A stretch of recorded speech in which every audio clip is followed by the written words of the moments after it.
Imagine waking up, your world turned upside down, literally. Your head is throbbing, your body aching, and you're hanging from a tree in a vacant lot.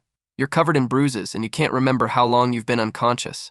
He opens one eye, the memories flooding back. The ambush, the beating, the laughter of his attackers echoing in his ears. And there they are, his tormentors. One of them, a guy with slicked back pink hair, steps forward. You're unlucky to be a classmate of such trash at school. But you couldn't even imagine that it would happen again at university. The main character thought that they were not planning to let him down, throwing the blue notebook back. The pink-haired guy told Lindy that he was tough enough for an orphan. He said he was constantly beating him up at school. And he never died. Linghu thought about the fact that this guy's name was Hao, and he was a former classmate, or rather a bully. Hao, with a wicked grin, told him that he had seen his character in the game, and he looked cool. He guessed that Lingyi was so shabby in reality that he thought he would be a pretty boy in the game. At least Hao's eyes opened wide, and after saying that the mere sight of him annoyed him. When he saw him, he punched him in the chest. Link Qi coughed up blood and thought about how he had been clinging to it ever since he accidentally bumped into it at school, and it was useless to apologize. Hao chuckled viciously, frowning. The protagonist thought that there was no point in asking for mercy from people like him, he asked, who had allowed him to become an awakened one. The awakened one is a symbol of humanity's second evolution. Under the influence of the growing popularity of the game, Sky Valley players who reach the maximum level faster than others get the opportunity to game their profession. Thanks to this, their in-game skills are transferred to real life. This is the second evolution.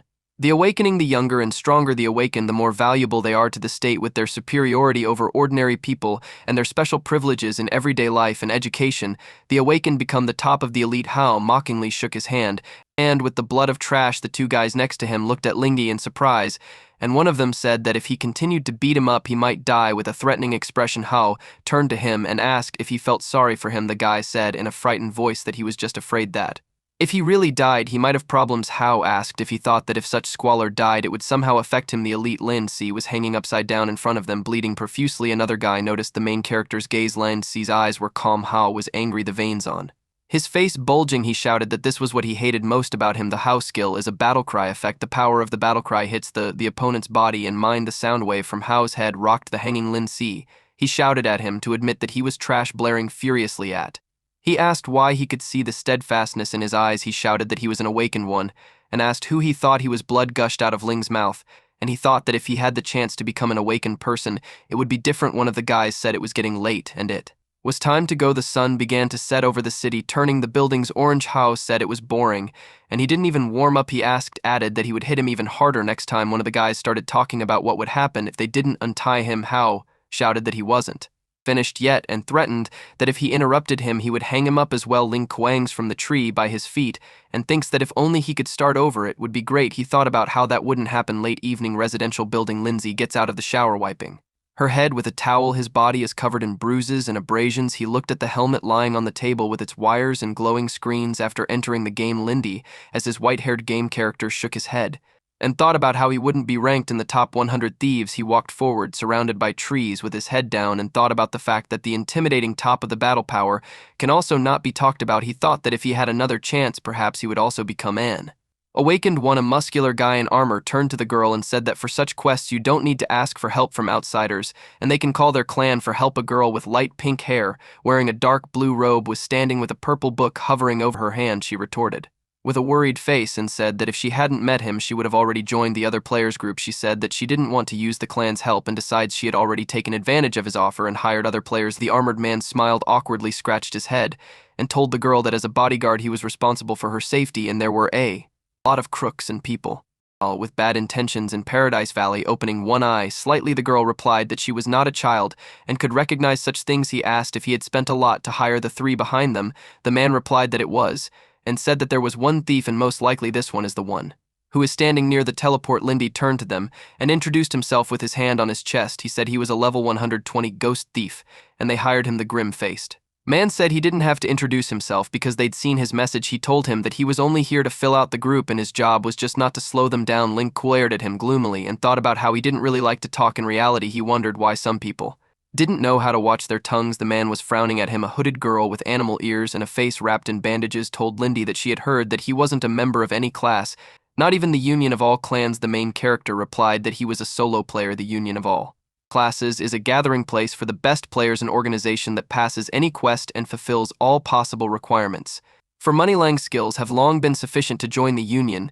but he can't afford the entry fee, and he needs to withdraw money from the game to make a living. A woman with a bow dressed in armor and a green hooded cloak said it was loners like him who scared her the most. They explained that he has no qualifications and no guarantees, and it is possible that he is here by accident. Ling Qi replied indifferently. The archer gritted her teeth in exasperation and asked who he thought he was. The blonde-haired girl asked them to calm down and not fight, and said that since they were all there, they should start the quest. She thought about how things had gone wrong before the quest even started and wondered if everything was going to be okay. The man jerked his thumb at himself and grinned, saying that she had no reason to worry because he was here. They announced that the group was assembled and it was time for them to teleport. They told Len Si that he would go first. Frowning, he entered the portal. The tower of levitating rectangular figures glowed with a bright blue light. Bolts of blue energy enveloped everything. The surprised group asks what's going on and why the teleport field is so strange. They ask what's the matter, looking at the brightly glowing teleport. The girl with a worried face said that this had never happened before. She assumed that it was a system error and said that Lindy had already logged in. Lindy stands surrounded by a bright blue energy. He asked where he was and said that he was supposed to teleport to the quest location. He assumed it was some kind of mistake. Looking around in surprise, he noticed that the teleport's energy was very chaotic. He noticed that his body was wrapped in blue rectangles. He was surprised to find that his body was disintegrating. Lindy presses the exit button unsuccessfully and assumes that the game is broken. Blue rectangles wrapped around his arm, and he realized that his body was disappearing. Chuckling bitterly, he thought about how lucky he was to encounter such a bug. He asked if there was anything in his life that should be expected at all. Narrowing his eyes, he asked me to quickly erase it. As he half disappeared, he noticed that despite everything, it was getting very quiet inside. He asked why. The main character thought that he was feeling calm. Chuckling, he said it didn't matter. He said he was tired and wanted to be erased in reality as well. He thought that in any case he didn't have anything to live for, and he had too many regrets. Looking at the teleport, the man noticed that Lin Si still hadn't come out. He frowned thoughtfully. The man looked at the dialogue box in surprise. He noticed that Len's account was also missing. Opening his eyes, the protagonist saw a yellow lamp in front of him and wondered if he had returned. Stretching his arm out in front of him, he thought about why his arm was so long. He assumed they were hallucinations. Sitting up, he said that something was wrong and thought that his body was very strange. He noticed a mirror nearby. Looking at it, he saw the face of his game character. He asked in surprise if he was in the game. The white-haired man with a receding hairline noticed that Linde was awake. Linde asked who he was in a frightened voice. He realized that this was real. The man asked if it had scared him. He noted that he didn't seem to remember anything. He said he found it in an alley when he was picking up meat. He immediately corrected himself and said that he found it while throwing out the trash. Elsie asked worriedly where they were now, pouring something into a bowl with a ladle. The man replied that they were in his home. He said that Ling Kuo had been unconscious for a day and should be hungry. He told him to get some food. The main character asked what had happened. A TV with a non-working image said that Sky Valley, a new game launched in several countries, was released 3 months ago. Lindy frowned and glanced at the TV. The voice on the TV said that since the very beginning of its launch, this game has attracted a myriad of players and their number is breaking all historical records. The main character drew attention to the fact that the Sky Valley was launched 3 months ago. The voice on TV announced that this will be the biggest event of 2060 and encourage people to connect to the Paradise Valley and make their dreams come true. LQ was surprised to think that the year 2060 was 3 years ago.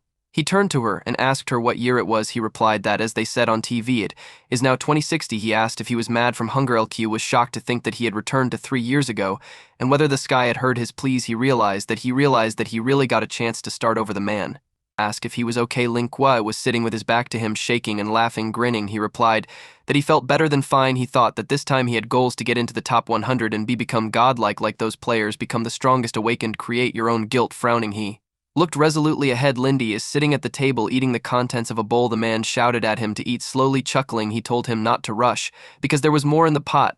The main character, with meat in his mouth and a bowl in his hand, reached for the bread and said that when he woke up he realized that he was very hungry. Turning away, the man said that he would give him supplements now. As he helped himself to a plate, he asked if he was all alone. Lindy lowered his eyes. Sadly, his hand stopped moving, and he thought that when he went back in time he realized that he was always alone. He thought that he didn't know where his parents were and that they might have been dead for a long time. He remembered walking through a snowy alley surrounded by couples and families. He thought that he didn't really care about them, though. He replied with a grim look that he was alone. The man paused for a moment and told him to come here from time to time, even though he didn't understand what this place was yet. Looking back at the black bags in the corner of the room, Lindy noted the local surroundings. He assumed it was a slum not far from the city's skyscrapers are battered buildings covered with cracks. A man with a sad face added that it is also a shelter for people who cannot survive in a neighboring city. He said it was a place where the poor gathered. Link remembered that in his previous life He could rely on a scholarship and savings from part-time work, so he rented a room in a cheap dorm nearby. The man reminded me of a game that had just been advertised on TV. He said that someone spent all their savings a while ago to get a gaming helmet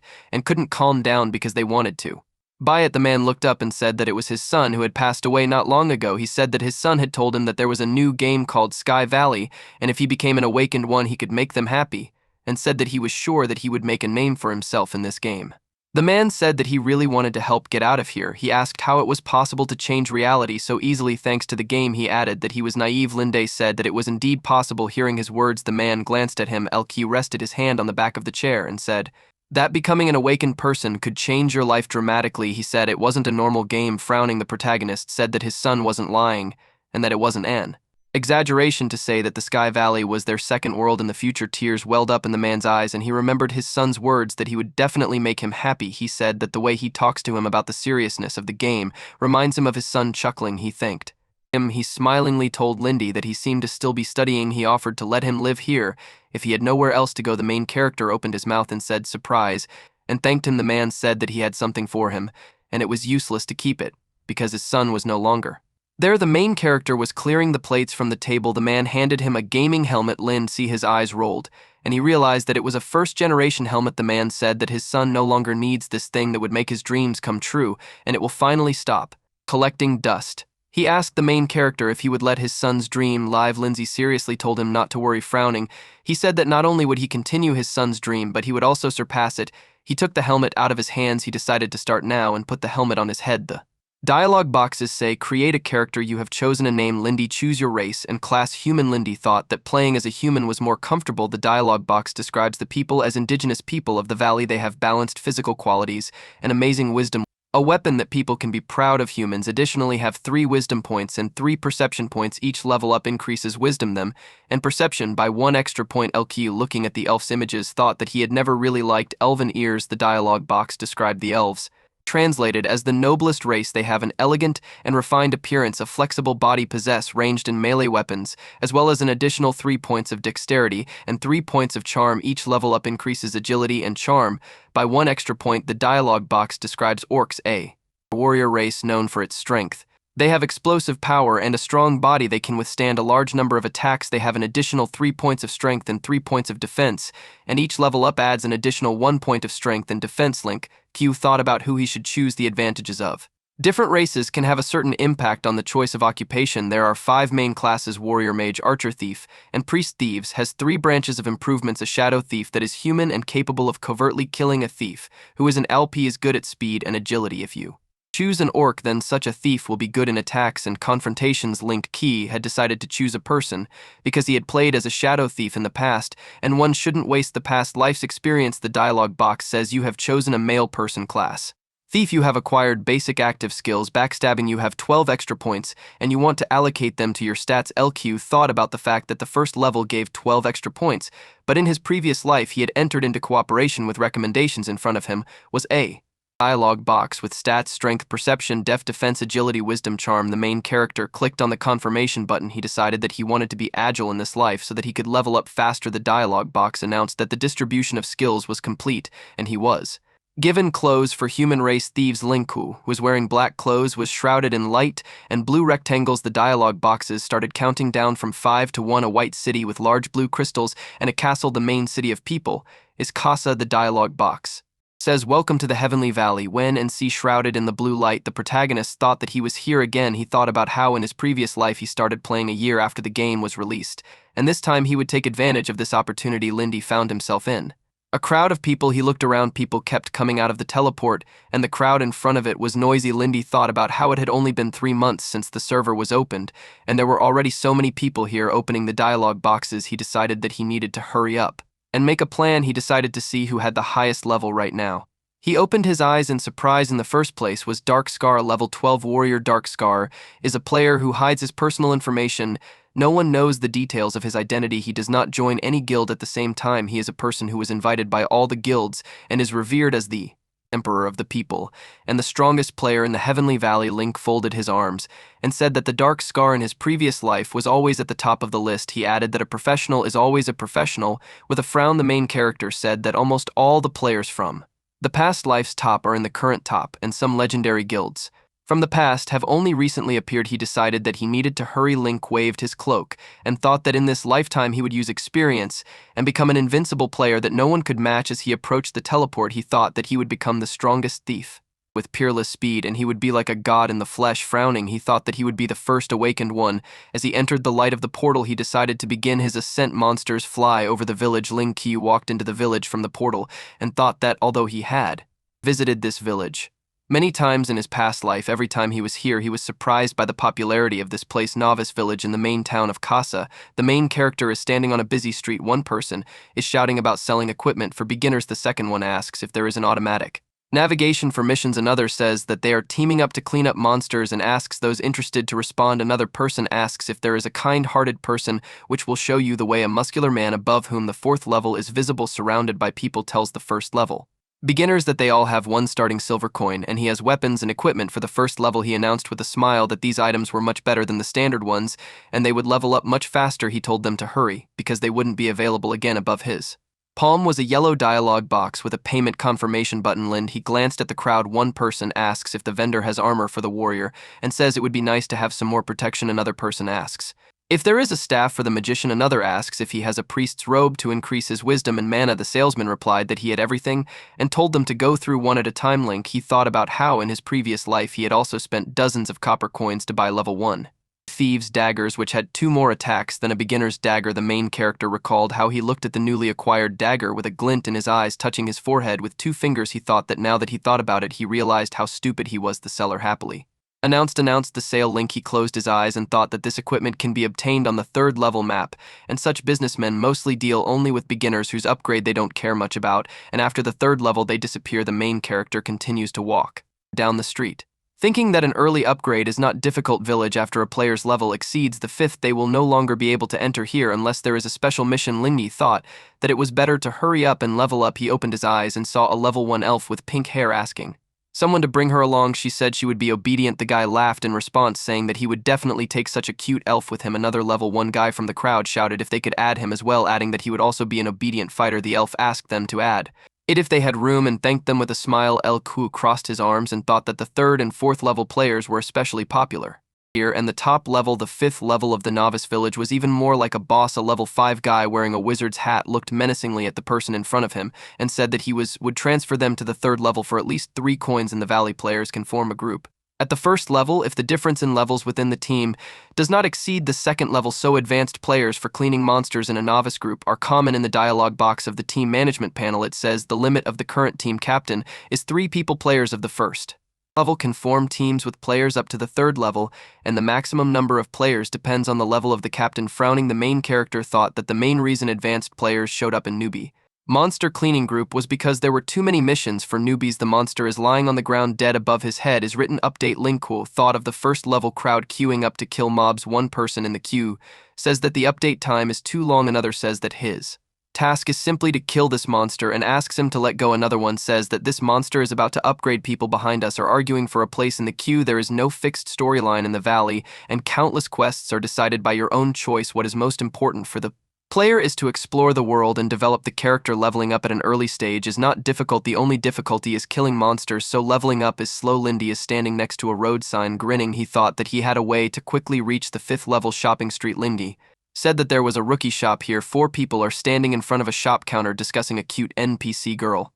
Lindy came over and asked to be allowed to pass. The purple-haired guy walked away and asked what level 1 players were doing here. A merchant with dark skin, purple hair, blue eyes, and a tattoo with a bag of money on her arm asked the main character what he needed. Lindy said hello and asked for a scroll of initial acceleration and a one-time hook claw. The dark-haired guy laughed and said another stupid newbie. The purple-haired guy mockingly asked if he could level up easily by playing as a thief and buying an acceleration scroll. Laughing, he said that he thought he was playing at level 999.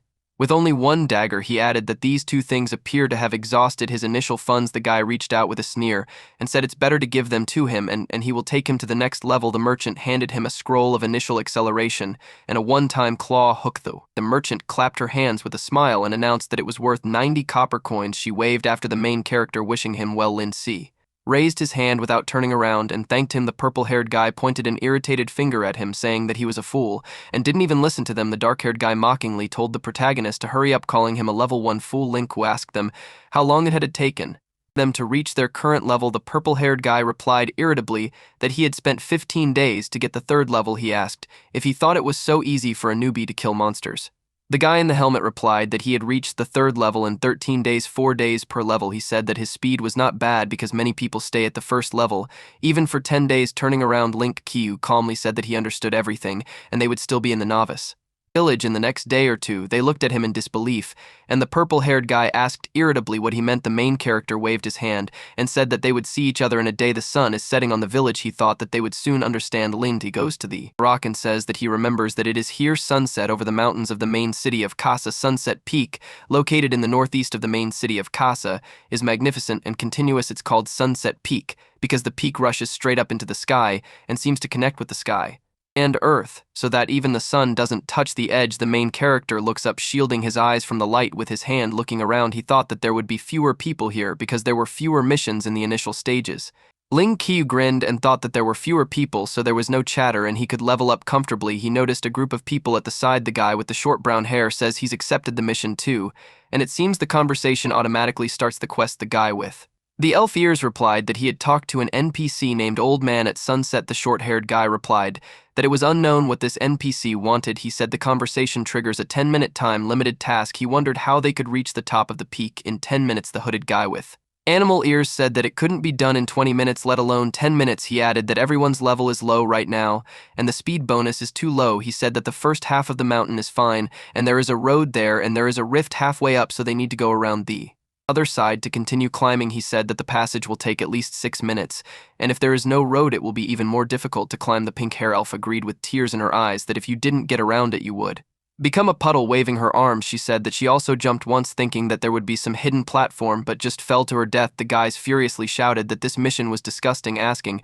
who allowed this beautiful girl to cry. She told them that their entire team had done this task but failed and broke up. They told her not to worry and that they would take her to another place to level up. She agreed. Ling Kuei grinned as he closed his eyes. It stands in front of the peak with a dialogue box in front of it. He said that the access point to the mission should be here somewhere. Lindy heard a footstep and turned around. A man in a white hoodie was asking if anyone wanted to see the view from the top of the mountain. A guy with gray hair walked past, saying it was a waste of time. He saw that the elderly man with a white beard and a white robe was the Old Man at Sunset. The Old Man at Sunset. The old man asked again if anyone wanted to see the view from the top of the mountain. Lindy greeted him politely. The old man asked if he wanted to see the scenery. The main character agreed with a smile and said just came to admire the scenery at the top of the mountain. The group of people noticed that Lindy was talking to the old man. The elf-eyed guy asked if this was the level 1 thief that just passed through. The short-haired guy asked why a level 1 thief also took on this task, and if he was stupid. He said with a smirk that it was because he had heard others say that there was a special task here, so he came to take it on.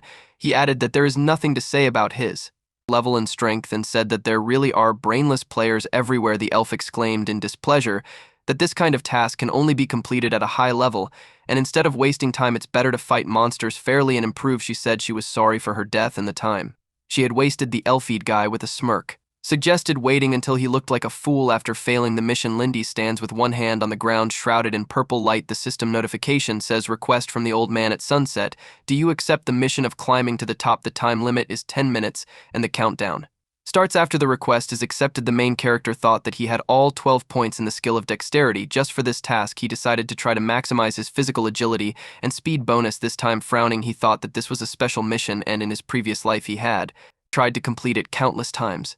But in the end he gave up. He thought that if he succeeded he would get special equipment. He slapped his hand on the dialogue box and decided that this would be his first step to success. He accepted the task. The dialogue box reported that it accepted the request. Frowning, he told the old man to wait for them to see each other at the top. The old man looked on calmly. The dial box indicates that the countdown has started. Lindy rushed forward. He thought about how he was here to win. A frog-like monster is drinking water from the lake. Noticing the disturbance in the water, he glanced up and saw Linny moving in quick leaps. The dialogue box says that there are 9 minutes and 58 seconds left. The main character quickly climbed the rocks with jumps. The elf exclaimed that he had taken up the task. The short-haired guy chuckled. The elf-eyed guy laughed and said that he was looking forward to seeing him fail the mission. The guy with the short hair said that they would soon see him fail. When he heard the exclamation, he asked what was the matter, pointing his finger at the serpentine. The guy said that he did not run along the serpentine, but went into the forest thicket. He quickly runs into the forest thicket. He thought that the serpentine was safe and convenient, but it was also winding and difficult to pass. He reasoned that a straight path between 2 points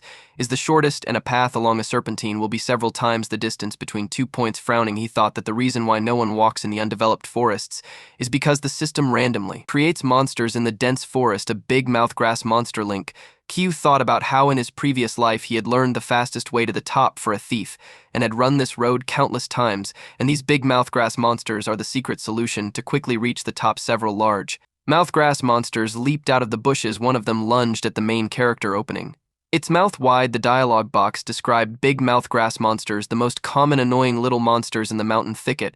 Although they don't pose much of a threat to passersby, if there are a lot of them, they will become a headache. The outline of a dagger appeared in Lin Si's hand. He ran towards the monster, activating the backstab skill. Like was enveloped in yellow lightning. The dialogue box described the skill. One of the main skills of a thief instantly appear on the enemy's back and defeat their weak spot. Damage deals power damage plus weapon damage when the skill is completed.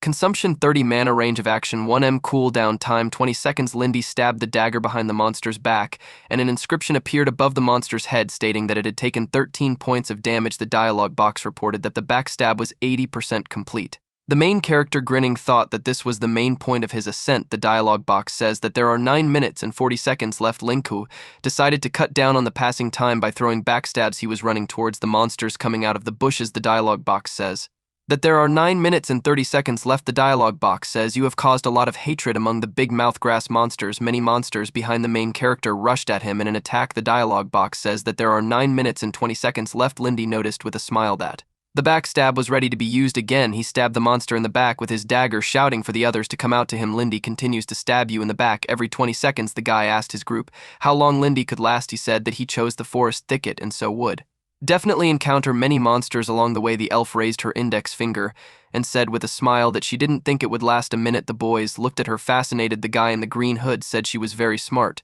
Another guy said that he thought that surrounded by grass monsters, Lindy would die in just 3 seconds. They laughed, calling him stupid. The dialogue box says that there are 6 minutes and 30 seconds left. LQ grabbed a tree branch with his hand, jumping on them. He thought that it attracted a lot of grass monsters. There were a huge number of monsters below. Frowning, the protagonist thought that the next location was the Sunset Peak Rift. While jumping in the air, he thought that he must be on the other side. In front of him was a huge rift in the rock. Link Quell landed on a cliff and thought that it would take at least 10 minutes to reach the other side of the mountain. He stands on the edge of a cliff and thinks that if he crosses the rift, the top of the mountain will be right in front of him. The dialogue box says that there are 6 minutes and 10 seconds left. Looking around, he thought that there must be a nest of grass monsters near the rift. He looked straight ahead. In front of the main character was a primitive wooden structure under which there were many grass monsters. After discovering a nest of grass monsters' ears, he said that it was time for the claw hooks and acceleration scroll. The dialogue box says you have activated the initial acceleration scroll, duration 9 seconds. Frowning, Lind, he shouted. Backstab. The grass monster opened its eyes in surprise. Behind the monster, who was looking at him in disbelief, was the main character with a hook and dagger in his hands. He shouted to them to take him to the top. He stabbed the monster with his dagger. Stepping on the monster, the main character jumped up from it, stretching his hand forward. Monsters leaped up trying to reach him. Lingquil thought that his speed was fast enough and he would definitely be able to cross the fog. He jumps through the fog, reaching out his hand, and thinks that this stump of rock solves everything. He threw the hook forward and shouted that this distance would allow him to take off. He gritted his teeth, and the hook caught on a log sticking out of the rock and sent him flying up. As he neared the edge of the cliff, he thought it was the last step left. A grass monster was standing at the edge of the cliff. When Lingqua saw him, he grinned, wrapped in yellow energy, and held out his dagger. The dialogue box says that there are 5 minutes and 30 seconds left. The sun sets over the sea. The dialogue box says that there are 5 minutes and 20 seconds left. The main character flew up over the rock. He looked ahead. The dialogue box says that there are 5 minutes and 17 seconds left. Lindsay landed on a rock. The dialogue box congratulated him. The dialogue box says that the mountain climbing task was completed in 4 minutes and 43 seconds. The old man said that it was unexpected that he reached the top of the mountain in less than half the time. He smiled and told him that he had dashed through the fog and reached the top, and there was a lot of courage and determination in him. Lindy smiled and asked how he would have been able to reach the top of the mountain if he didn't have the determination to go there in this lifetime. They stand on the top of a mountain. The old man said he was an interesting young man. A gust of wind lifted the hood from his head. The main character looked at him in surprise. The old man crossed his muscular arms over his chest and said that he was able to master the power of a brilliant skill. The dialogue box says, since it took you less than 5 minutes to complete the quest, you have opened the secret mission of the Elder of the Mountain, a certificate of mastery. Lind was surprised, glancing at the old man who was walking towards him. He thought that he didn't even think that he would be given a secret quest. The old man put his hand on his chest and said with a smile that his determination reminded him of how he was in the past. He handed him the item in his hand and told him that he was confident to the point of insanity and thought he was going to be King Lingquo. Took the item from his hand and looked at it in surprise. The dialogue box described a certificate of mastery covered in dust. The certificate conceals mysterious stories and journeys. Great people have polished it with their experience, and it will finally regain its former glory. In his hand was a small metal object with folded golden wings. Link Kie was looking down, shrouded in yellow light. From below, the dialogue box says, "Congratulations on opening the Master's Path. Secret mission, find hints to explore the secrets behind the icon. Task progress 0%. Frowning, he noticed that there were no specific instructions and assumed that this was a research mission. He thought that he hadn't heard of this quest in the past, so he had no idea what it was. The old man said that it was a reward only available at the peak of your career, and that he was pleased with his determination. A large purple dialogue box with images of items appeared in front of the main character. The dialogue box says, "Master's Suit, special equipment for the mission of climbing to the top. Basic attributes of the costume: Master's Power deals 1,000% damage to all monsters of the 5th level and below. Master's Body, wild monsters of the 5th level and below can only deal you 1 point of damage per attack. The name of the costume automatically disappears on the 5th level, along with the attached attributes, and cannot be worn together with other equipment." Lindsay was delighted. The dialogue box asked if he wanted to equip the suit. The main character confirmed after passing through the purple rectangle. Lindy was wearing a white light armor. He grinned. The old man, with the hood removed from his head, said that his mission here was accomplished. Lindy asked him who he was. He thought that he was obviously not simple. The old man looked at him and said that they would meet again if his resolve didn't leave him at the top. LQ was surprised to hear his words. Putting his hand on his shoulder, the old man said that he would take him to the people who were standing at the foot of the mountain, and they would witness his return from the top. With a single bound, they headed from the top of the mountain to the bottom of it. The elf put her hands on her waist and said with displeasure that it had been a long time, and he still hadn't come down. The guy with the short hair laughed and assumed that he had already failed the task and ran around afraid of the shame. The guy with the elf ears agreed and offered to take her to a good place to level up. The guy in the green hood noticed something and asked what it was. Something glittered in the sky. It landed in front of them, hitting the ground hard, and they asked what was going on. A guy with short hair asked if it was a monster. While looking into a cloud of dust, the elf girl snuggled up to one of the guys and assumed it was a game bug. She opened her eyes in surprise, and the old man and Lindsay were standing in front of them. The main character was leaning on his hand on the ground, and the old man was standing straight with his arms crossed over his chest. They recognized him as a level 1 thief. When he looked at them with a serious face, a crowd of people looks at the scattering cloud of dust. A man in the crowd asks if these two are NPCs. Another asked if he had completed the mission of climbing to the top. The elf said with displeasure that it was the same noob thief. A voice in the crowd asked how this was possible and how he did it. The elf's eyes glittered, and he corrected himself, calling him little brother. Another voice in the crowd asked where he got the equipment. Lingquo, clad in white armor, walks forward amidst a scattering cloud of dust. Someone in the crowd suggested that it was a reward for completing a mission. Another person was surprised that he received such equipment at the first level. Another person in the crowd said that he didn't expect this mission to have such equipment. Another person said that he also wants to do this. An old man and the main character stands surrounded by a crowd. Lingquo thought that this caused a commotion. They were standing in the crater left by their landing, and he wondered how such a return could not attract attention. He scratched his head, puzzled. The old man said he would keep it now. Lingquo thought about how he would have to deal with these people on his own and politely thanked the old man. He thought about how he could only answer as the system suggested. The old man smiled and held out a hand that was shrouded in yellow energy. Lindy looked at him in surprise. A guy with short hair exclaimed that it was a special portal. He frowned and asked what kind of NPC this was. After all, he thought this old man was an ordinary NPC. The guy opened his eyes wide and asked if the main character was wearing any equipment from the unique quest. The elf frowned and asked what the unique quest was. The guy replied that there were 3 types of quests in the Sky Valley. The first one is a reward quest, dungeons or quests that players often receive. Rewards usually include experience, currency, item, skills, or equipment. The second is an adventure quest. Players encounter unusual NPCs or special information, as well as travel to special locations. The player is rewarded with additional skills or special equipment. The third is a unique quest. When someone completes such a quest, it will disappear forever, and other players will not be able to complete it. Each mode also has 2 forms of passing: a single quest and a team quest, in addition to the individual quest, the difficulty of which is fixed. The other 2 types of missions have 5 difficulty options: low level, medium level, high level, special level, crazy level. The bright-eyed elf said that it was no wonder the equipment on him looked really nice. Turning around, the old man told the protagonist that He hoped that they could meet again in the future if the protagonist still went on a glorious journey. Holding out his hand, Link wanted to ask about the mission of the Proof of Mastery. The old man said goodbye with a smile and entered the yellow portal. The dialogue box notifies you of the quest.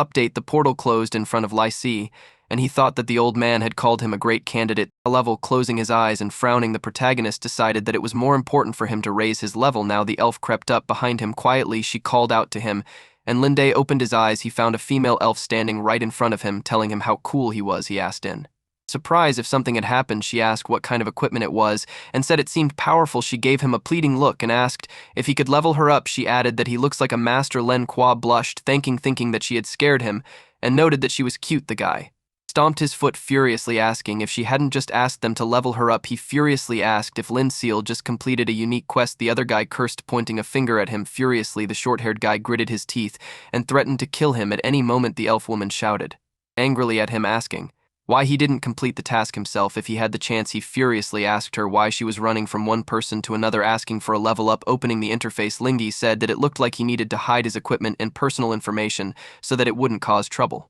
And he said with a smile that it would be better this way. Noticing that he was leaving, the elf asked why he left without even paying attention to her. Raising his hand, Linku said that let alone her, even these guys wouldn't be able to handle the location he was going to. She asked why. The short-haired guy angrily retorted that he was a level 1 rookie with rare equipment. He offered him a one-on-one fight and threatened to beat him up so badly that his own mother wouldn't recognize him. The main character slowly turned around, glancing at it. He asked if he really wanted to try it. The boys were stunned. The guy with the elf ears said that he was very arrogant. As LQ left, he whispered that these bums and this girl were the perfect match. An enraged guy with short hair demanded that he repeat his words louder. The main character replied that he had no time to play with them. The elf thought irritably about how shameless he was, and now all she could do was walk around with these fools. She ran up to them, grinning awkwardly, and asked them to help her level up. The boy with the elf ears asked irritably if she wanted to go with him. The guy with the green hood thought that the main character is cool. The elf said that she would show them an interesting outfit, and they replied that they were not evil people and she could rely on map of the 5th level of the Ant Army Hollow. The map shows the recreation area, the outer ring, the zone of 2 US 3 levels, the middle ring, the zone of 4 levels, the inner ring, the zone of the 5th level. A squad of people from level 3 to 5 fight insect-like monsters. Ant Army Hollow, middle ring. The bespectacled guy shouted to the captain that his mana was about to run out and the potion was also used up. He offered to retreat. The captain, swinging his sword, replied that they were in the middle ring and the highest rank of ants here would not exceed the 4th level. He said they could handle it and they would retreat after they dealt with this wave, hitting the ants with his shield. The orc noted that they had leveled up in 3 days. He suggested that they try out the inner ring tomorrow and then they would get rich from the items from there. Something green flew right in front of his face. It was an arrow that pierced right through the ant's head. The archer told him not to even think about going to the inner ring. She said that all the ants are in the inner circle of the 5th level and they will attack in groups. She asked if he thought it would be the same as the middle circle. The thief, brandishing a dagger, said that there is a rule in Sky Valley that prohibits players from entering places on maps that are higher in the player's personal level. He said that they were lucky to be able to reach the 5th level in the middle ring. He said that he had heard that the players who currently enter the inner ring are members of the 5th level elite groups of the top 5 guilds. All of them have level 5 equipment, and they have at least 2 healer magicians to restore the tank's health, which will plummet. The thief, with a serious face, said that everyone knows that good items fall in the inner circle, but you need to be able to deal with it. The elite teams of the top 5 guilds only went there for the sake of items. The orc raised his sword up and shouted for the others to focus on the monsters, saying that they were almost done. The archer noticed something in the other direction. She told them to take a look and asked if she was the only one who saw it. Ling Kuei used his dagger to kill the approaching ants. She noticed the 1st level above his head. The main character cut the ant in half with a swing of his dagger. They were surprised to find that he was a level 1 thief. When his face was serious, they stared at him in surprise, not understanding how he did it or how he got here. The archer screamed, telling them to watch where he was going. Lin Si was walking towards the inner circle. When he reached the edge of the circle, the main character jumped down. His eye glowed red. There were many level 5 ants below, and the group asked if he was crazy. Linny walks along a busy street. People on the street sell and buy items. Looking around, the main character thought that he was on the spot. A voice near the gate tells you to be careful because the ant army will respond quickly, so it will be difficult to deal with them. Another voice said, don't be afraid because this is just the outer ring and they have strong priests with them. Map of the 5th level of the Ant Army Hollow. For players above the 5th level, the entrance is closed above the gate. Gradually increases. Lindy walks forward. The ants attacks in the inner ring, or a nightmare for players. The main character stands shrouded in yellow energy, and under his disguise you can see that he is wearing white armor. He thought that for him, the owner of items from a unique quest, this is the Perfect place to level up with a smirk, LQ thought. About how he would clear out the inner ring, and by the time a new group of monsters appeared he would surely have reached level 5. He thought that since their level was higher he would get good experience bonuses. The voice shouted that it was repeating it again. A hand grabbed the face of a level 4 guy with elf ears. The interface above his head was red in color. A girl with a sword on her back shouts not to even think about going back for lost equipment, and that first you need to get a new level. She told the guy to be brave. She shouted that he already had a red name and still dared to come here. The others watched in silence. The girl's face tightened with anger and a vein swelled in her forehead. She asked if he was aware that the penalty for a red name is to drop a random piece of equipment at death. She said that they had disgraced their guild. The text on the red dialogue box was crossed out with a large cross. The guy crouching down replied that before that all he had done was clean up the middle ring with the team, but he could not imagine that there would be so many ants in the inner ring. He said that the difference between the middle and inner rings was too big, and it would cost him dearly. The black-haired guy sighed and told him that the difficulty of the inner ring should not be underestimated and one should be careful. Even as a level 5 team, he said that their entire group could have died because of his mistake. He told him that he was now a level 4 guy after losing 1 level, so they were no longer a level 5 group. He asked if he still wanted to go back for the item he had lost. Len Si walks past them. The guy with the dark hair said they were going to die one day because of him. The protagonist paid attention to the words about the Misty Cliff Guild and remembered that it was one of the 5 great guilds. He thought that it looked like only the talented players from the Great 5 Alliance had the strength to enter here. So far, the guy sitting on the ground called Lindy, angrily calling him a level 1 thief, and asked if he liked eavesdropping on other people's conversations. A sword blade blocked his path, and the girl said she would give him some advice. She said that there was no need to go there and die in it wasn't a place for a level 1 like him to gain experience. Frowning, she said that if he came here thinking he was lucky enough, it would just be a waste of his time. She said that it was better for him to go to a level 1 or 2 location and raise his level. Ling Q thought that it seemed that the people from the Misty Cliff Guild weren't bad and they were better behaved than some of them. He lowered the girl's sword with his hand and asked what if he told her that he would bring them the item they had left there and sell it. The blonde-haired guy raised an eyebrow in surprise and asked if Lin's head was fine. The girl gritted her teeth in exasperation and said that she didn't have time to joke with him. She asked about him being a level 1 thief and wanting to enter the inner circle and help them get their equipment back. Lind, he folded his arms and said that he did and he needed the money. He asked where they had lost the item and if anyone else could have picked it up. The dark-haired guy replied that he should still be there because at that moment, in order to find a better position to fight the monsters, they specially chose a rock in the inner circle. The guy said that after being surrounded by ants, his 5th level Flame Sepia staff fell out right there. He said the sun would be setting soon and there was no one else in the inner circle when they left, so no one would pick him up. Gritting her teeth, the girl asked Lindy if he was serious. The green kappa guy agreed with her with a frown and said that even if he had the invisibility potion, he still wouldn't be able to take it out. He said that the potion's effect would end before he could get in and out. The main character in front of them was already gone, and it wasn't him who said that they didn't need to worry about him because he had already considered these situations. The girl furiously asked where he had gone. Ling Si walks towards the inner circle and raises his hand, telling them to rest, remember to pay him, and never leave until he returns. The girl asked if he understood human language. The blonde-haired guy asked if he was joking. A guy with dark hair asked the captain how much they should pay him. As she tucked the sword behind her back, she asked if he seriously believed that a level 1 thief would be able to return their item to them, and if his head was okay. Lindy walks through the outer circle surrounded by people fighting. One voice asks to restore his health because he almost died. Another voice shouted that he didn't have any mana. Another voice asks the mage to cover him. Langy thought that there were a lot of people raising their level here. He decided to run directly to the inner circle. A dagger appeared in his hand. Frowning, he thought that he should reach the 5th level today. He ran forward. A dialogue box announced that the ants had appeared. 2 level 3 ants appeared in front of the main character L. He cut the ants in half with a single swing of his dagger. The guy blocks the ants' attacks with his sword, and the mage behind him says that his fireball is almost ready. They were surprised to find that the ant in front of them had been chopped in half. They turned around in surprise, not understanding what it was. Lin Si runs towards the level for ant, thinking that he has reached the middle circle using a backstab. The main character was in the air above the middle circle. He smiled contentedly. The orc with the sword shouted for the others to focus on the monsters and said that they were almost done. The archer pointed to the side and asked everyone to look. There she called out to see where the level 1 thief was going and said it was the inner circle. They asked if he was mad. Ling Qi jumped into the inner circle, which was filled with a lot of ants. He jumped down where the ants immediately charged at him, dealing 1 point of damage each. The main character swirled in a swirl of blows with yellow energy, chopping and scattering the ants around. The dialogue box announced that it had reached the 2nd level. Gritting his teeth, he thought about how the inner circle really gave a lot of experience. Frowning, he decided that since there was no one else here, he would take The opportunity to kill all the ants. The voice said that it was getting dark and they should go back. He added that the ants in the middle circle are almost all dead. Another voice called out to look at the inner circle. A crowd of people stood at the border of the inner circle where the ground was littered with dead ants. The orc asked what had happened. The archer said that these corpses were all level 5 ants. A voice in the crowd said that he saw with his own eyes that he was level 1. When he came here, the blonde-haired guy exclaimed in surprise that the thief was still alive. He was surprised to say that it cleared the inner circle by himself, gaining extra experience for having enemies that surpassed his level. The archer said that he had already raised his level from 1st to 5th. A guy in the crowd said that it hasn't been long and he's already raised his level from 1st to 5th and he's terrifyingly strong. Another voice in the crowd said that he was probably hiding what kind of equipment he had. Linde is sitting on a rock with a fire staff in his hand. He said it had to be that staff. There were many dead ants around him. Grinning, he said that he had finally reached the 5th level. The dialogue box says, since you have reached the 5th level, the effect of the excellent suit is terminated. You've lost an excellent suit on a white pole in the recreation area.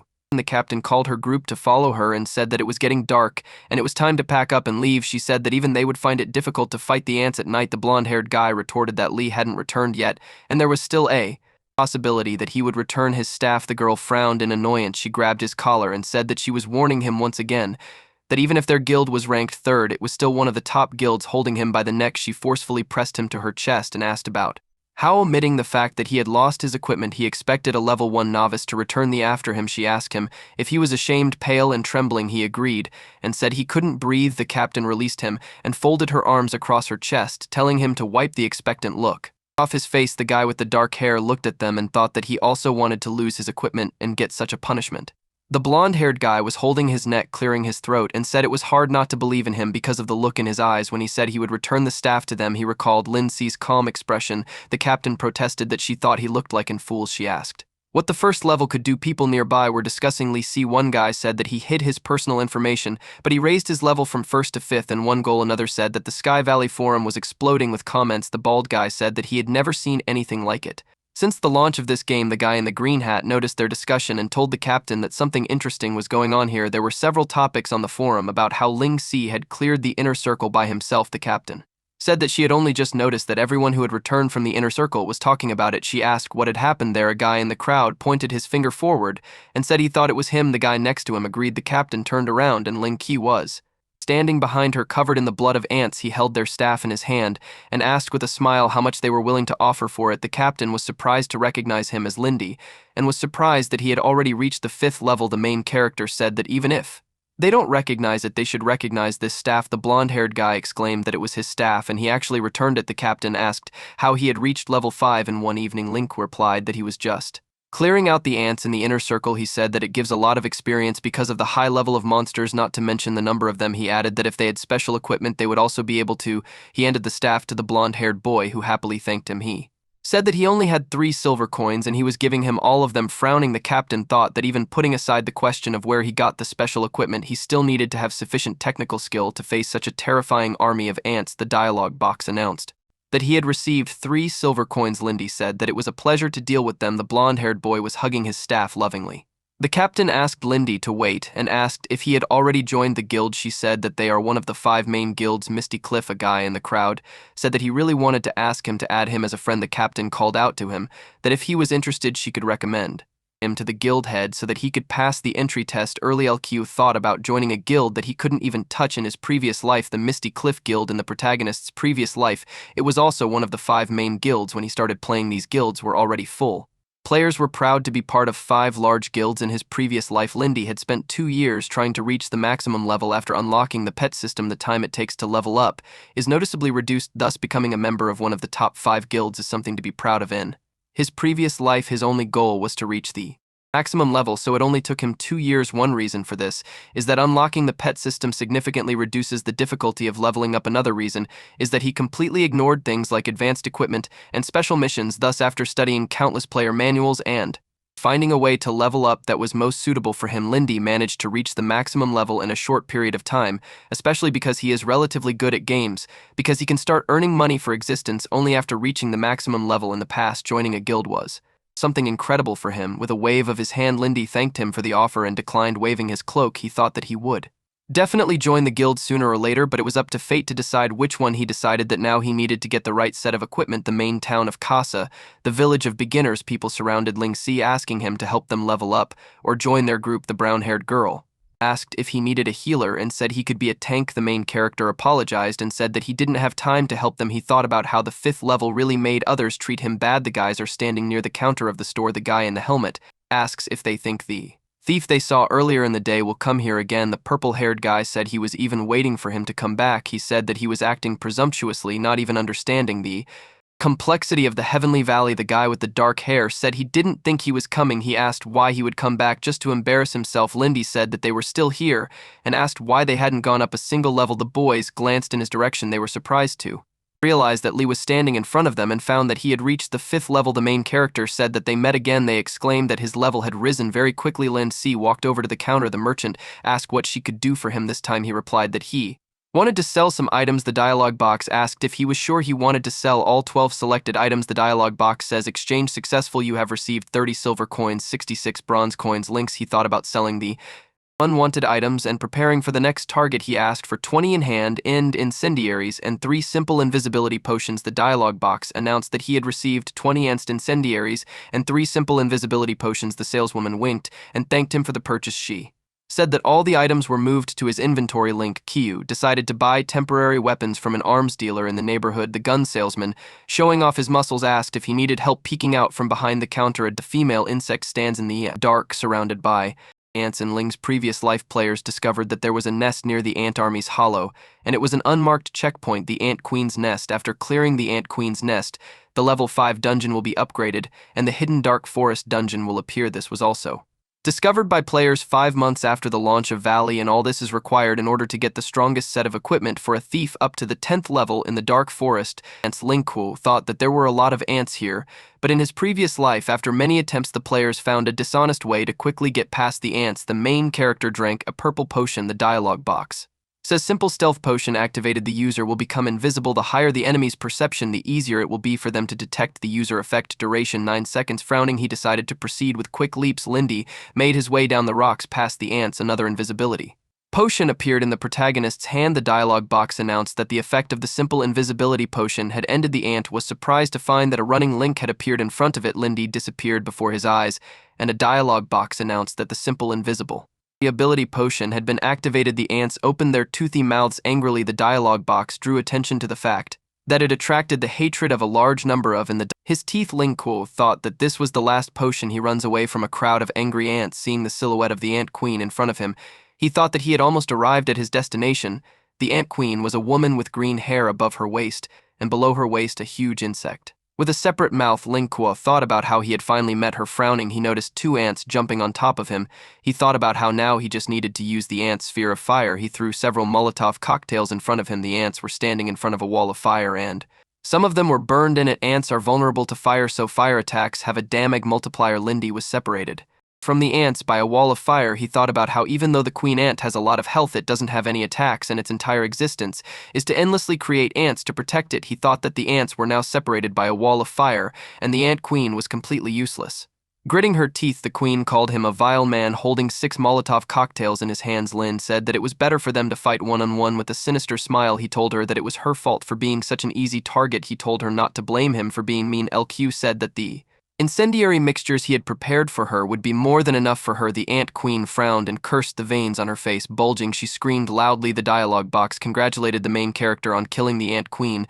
The head of the council by level 9 Misty Cliff Guild straightened his tie and said that he thought they had found some hidden items or a special NPC. Frowning, he asked Dae if she had the need for such drastic measures. D replied that he wasn't there at the time, so he wouldn't understand. She said that this thief is really intimidating and raised his level from 1st to 5th in just a day, so she asked for a meeting, and they need to stop putting her in a difficult position.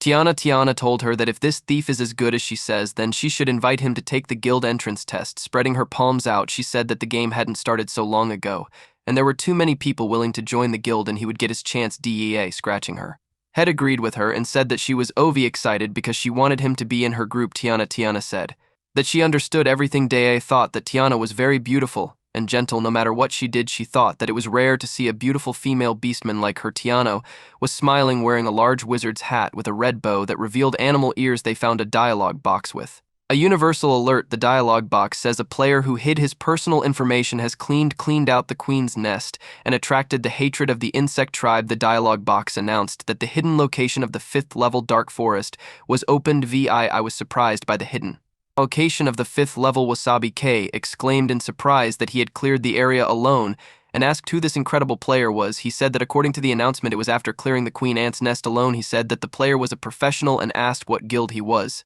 from. Tiana, frowning nervously, told them to calm down because this announcement will be received by all players and they will all run to the hidden location of the 1st level that has opened. She said that they should hurry there to find promising talents. Lee looked at her in fascination and jumped up from his chair and said that she was right and they didn't have time to sit idly. He shouted that it was time for them to go to the dark forest, regardless of whether it was the Misty Cliff Guild or any other guild. Even the players roaming the streets were surprised by the message people on the street look at the dialogue boxes in front of them, wondering at the hidden location. The hooded man at the table asked the pink-haired girl if she would go to a hidden location. The beer guy asked in displeasure why a level 5 location only appeared now. Another guy asked him if he thought there would be special equipment or materials. A line of people lined up in front of the store. The guy said that he needed to buy potions and go to the location as soon as possible. The girl with the bow said that she wouldn't even be able to squeeze through, even if it was too late. The guy pushes the guy in the red wizard hat, saying that the other guilds have been there for a long time. The guy opening the yellow portal in front of him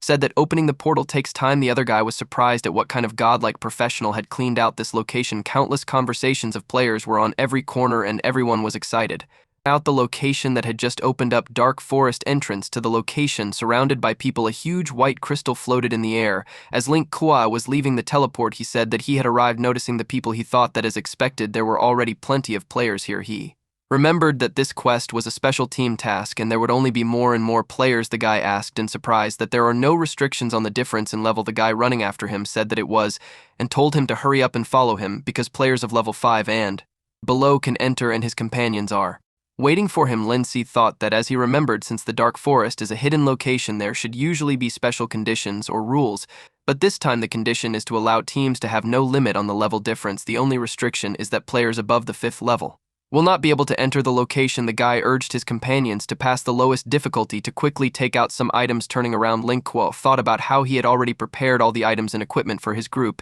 and now he needed to find 4 people to form a group. He decided to look for people near the crystal. The dialogue box says you have accepted the Dark Forest quest. Now you can use the portal to the location. He thought about how the yellow portals nearby were low difficulty. The people behind him enter the yellow portals. Someone shouted that they had discovered a gold portal of increased difficulty. The guy in the red wizard hat shouted that the final boss of increased difficulty has a mutation phase. He shouted to report it to the heads immediately. The other guy swore and said that they had lost 2 comrades and were almost killed. A person in the crowd asked if the increased difficulty was really that difficulty. Elfeed guy slammed his fist into the ground and cursed. He said that their equipment couldn't handle this dungeon. He said that the level 5 armor couldn't even withstand the boss' normal attacks and its armor penetration was too strong. A guy in the crowd said that it was one of the members of the 5 major guilds, Celestial. He said that when the portal first opened, they ran into it without slowing down. Another guy said that not only did the 5 major guilds come here, but other guilds also came here. He said that some people have already passed the lower and middle difficulties, but no one has been able to pass the higher one yet. He said that there was nothing to say about special and crazy difficulties. It will be at least a week before people even try to pass them. He said that this place would soon become a place for guilds to compete with each other. The first few weeks will be full of guilds trying to break the record for completing a location, just like every other time a new location is opened. He said that soon solo players will have nothing to do. Link Q thought of the solo players. A guy from the crowd shouted that the representatives of the 5 major guilds that are responsible for finding new players had also come. He said they were watching them from the edge of the location, and they were all level 8 and 9 professionals. Chana sits at the table laughing. Wasabi Can said that this time they need to find really good players. By looking through the telescope, said that all the good ones were taken away by other guilds. Last time he thought with a crazy smile that if he found promising talents and collected enough guild contribution points, he could apply to join the 2nd tier. He imagined Tiana admiring him. Bai thought about how Tiana had always rejected him, but when he entered the 2nd tier, she wouldn't be able to reject him. Tiana called out to B, who was lost in his fantasies. He responded grinning. She said that the other guilds had also come. She said that they would Leave the important task of setting records for completing the location to the first and second echelons, she said with a smile that their job as the third echelon is to find good newcomers. B said that the hidden location has attracted a lot of players, and he believes that there will be many promising talents here. Looking into the distance, Chana agreed and said that among so many players they should definitely be found. She wondered if the thief Dara had mentioned would come here. She said she wanted to meet him. Someone was surprised at how many people there are here and said that this is the entrance to the location. The guy with short hair chuckled and said that he would show them something good. Another guy said that he knew a lot of players and that there might be a friend of his who would be willing to help them. The elf said that all the players want to form a group. She smiled with a wink and said she couldn't wait to raise a level or two. The boys responded by telling her to rely on them when she noticed them and said it was them again. The elf recognized him and was surprised. They jumped back from him and asked why he was here too. Closing his eyes, the main character said that he should ask them because this is a 5th level location. Opening one eye slightly, he said that this location required 5 people and noted that they were missing one. The elf noticed with surprise that he was already level 5. She looked at him admiringly and said he was cool. She asked if he came here because he missed her. The short-haired guy gritted his teeth furiously, asking how he was able to reach level 5 in one day.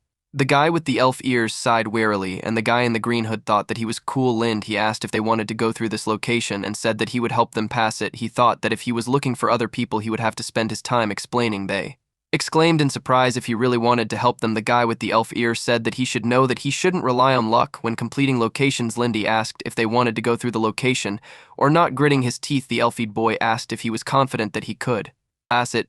He said he would have to pay them compensation if they were killed. Closing his eyes, the main character replied that this is not a problem, but he has one condition. He said that they should hide the information about their group for 3 days. The guy with the elf ears asked why they would do that and said that only a fool wouldn't want attention. Raising his index finger, LQ replied that as compensation after completing the location he would only take one piece of equipment and they could take everything else. The dialogue box in front of them says that the player invited them to form a team. The dialogue box asked if they want to accept or reject the invitation. The bright-eyed elf agreed without hesitation. The 3 guys stared at the dialogue box, unsure of what to do. They accepted. The elf thought happily that she had finally found someone to rely on to level up. Engi called them to follow him and told them that he would choose a portal. The guy with the short hair asked if they needed to discuss strategy, and if he knew exactly what he was doing. He opened his mouth in surprise. Linquest stood in front of the dark red portal and said that he would explain after they went inside. The short-haired guy exclaimed in surprise when he noticed the dark red portal. Petrified with surprise, they exclaimed that they had been tricked and they would go through a crazy difficulty. Lenny grinned confidently. The dungeon difficulty crazy, no record. The dungeon quest will be issued in 3 seconds. Please prepare yourself. Bai exclaimed in surprise as he looked through the telescope. He asked what was going on and why there were so many people there. He told Tana that she needed to see it too. Bai asked if he saw the color correctly looking through her binoculars. Tiana asked where and what the crowd was looking at. A crowd of people gathered around something. She asked if they were looking at the portal and saw that a crowd of people had gathered around the dark red portal. Tiana said in surprise that it was a dark red portal. B pointed his finger forward and exclaimed that it was impossible and someone decided to challenge the insane difficulty. He shouted that the dungeon had only recently opened, but someone had the skills and courage to challenge the insane difficulty. Gritting his teeth, B asked what kind of guild it was. Wasabi K asked if it could be the guild members in the first place. He said that the Dark Forest had only recently opened and the only people capable of doing so were most likely their first division. The guy with the elf ears assumed that they were a group of solo players who had randomly chosen an insane difficulty. The red cloak armor guy said that he had seen many such groups who wanted to try their luck. B agreed, saying that such situations are not uncommon. He asked Tiana what she thought. Tiana said it made sense. B laughed and said that it couldn't be any other way. Tiana thought that even if it was true they wouldn't be able to pass this dungeon. She said they should go and take a look. People in the crowd shouted in surprise that this was an insane difficulty. A man in the crowd asked if anyone had seen whose band it was in what classes and equipment they had. Another person asked if they were members of the 5 major guilds or just solo players who decided to try their luck. Another person said that even the members of Celestial wouldn't pass the increased difficulty and they certainly wouldn't be able to with their equipment. The brown-haired guy looking around said that the crowd was getting bigger and this time they would embarrass themselves greatly. He told the main character that they should enter the dungeon faster, and he didn't care if it was of insane difficulty. A man in the crowd laughed and said that they were probably just solo players who had decided to go sightseeing. Landy closed his eyes and offered to go. A guy in the crowd exclaimed in surprise when he noticed the members of the Nebulous Guild. Tiana said there were a lot of people here. Bai asked people to let them pass. The fat guy exclaimed in surprise when he noticed Asked if there was a need for such a crowd around something so mundane, Tiana raised her eyebrows awkwardly and said they'd have to squeeze through. I thought that solo players were annoying because he had to squeeze through this crowd. The fat guy said with a smile that there was no need for them to squeeze, and because they had already entered the dungeon and he had already asked around for information and found out that this group was formed from solo players. B said that just like he said they were solo players. The guy agreed and said how dare they bother the captain with an awkward smile. The guy said that he had recently applied to join their guild. B turned away, asked who he was in displeasure, and said that if he wanted to join the guild he had to follow the correct procedure. The guy smiled awkwardly in agreement and asked me to put in a good word for him. B thought discontentedly that this fat man could only dream of joining their guild. He motioned for the others to move on. The guy gritted his teeth and thought he could look down on people just because he had a bit of power. The guy with dark skin and elf ears asked if it was BB turned around in displeasure and asked who it was. This time above the dark-skinned elf's head, the 10th level could be seen. And above the girl's head next to it, the 9th, he said that the people from the Nebulous Guild are always rushing to recruit people, but they never managed to accept even one person. A guy in the crowd exclaimed that it was a third-rank guild. Wolf Fang, another guy, exclaimed that there were now 3 of the 5 main guilds here. BY gritted his teeth in exasperation. The dark-haired guy asked if Wolf's F was ranked 3rd, which Nebulous and Celestial were better. The guy with long blonde hair replied that Celestial is ranked 4th, but Nebulous is not to be underestimated, and it was created recently, and he heard that their head is a very strong person. He said that the 3rd guild, Wolf's Fang, just likes to make things difficult for Nebulous. The dark-skinned elf smirked and said that they had heard that people from Celestial had also come, so they were given the order to join in. He told Bai that he didn't need to worry, and this time they wouldn't steal newbies from under their noses. B gritted his teeth in exasperation and clenched his fists. Tiana put her hand on his shoulder and told him to calm down with a smile, because this is not a good place to argue with them. She told him not to let others shame them. The red-haired girl pointed her finger at Tiana and said that she remembered that she was a mage from the latest monthly guild wars. Tiana asked if she remembered her touching her chin. The girl grinned and said that she remembered. She said she was a bee woman, adding that she had terrible taste. Laughing, she said that she wished she had killed her last time. Tiana said she didn't remember her at all. The girl frowned in annoyance and asked what she had just said. Tiana calmly turned away and said that it was difficult for her to remember people with such an ordinary face. The girl pointed furiously at Tana and asked what she meant. Tana called B to go on. Bai sneered maliciously as he clasped his hands behind his back. The girl shouted for her to repeat what she said again. Tiana turned around and added that not all women rely on men as much as she does all the time. She suggested that they all work hard. The girl gritted her teeth angrily and swore the dark-skinned elf stared with fascination. Bui said with a smirk that they were leaving. The girl, shaking with anger, clicked her tongue and said that she had a sharp tongue. The elf grinned and said it wasn't a problem. He said that the next monthly guild wars is still a week away and they will just focus on killing her so that she will lose a few levels. The girl looked at him with a grim grin and said she was counting on him. Scratching his head, he said that he had heard that a portal of insane difficulty was activated by a group of solo players. The girl said that she thought they were people from some guild and they should go back and report it. He replied that there was no need to hurry and they had better gather information about the dungeon before heading back. He said that they would just catch and ask them after they came out of the dungeon. He called her to go dark forest. Inside the dungeon, a guy with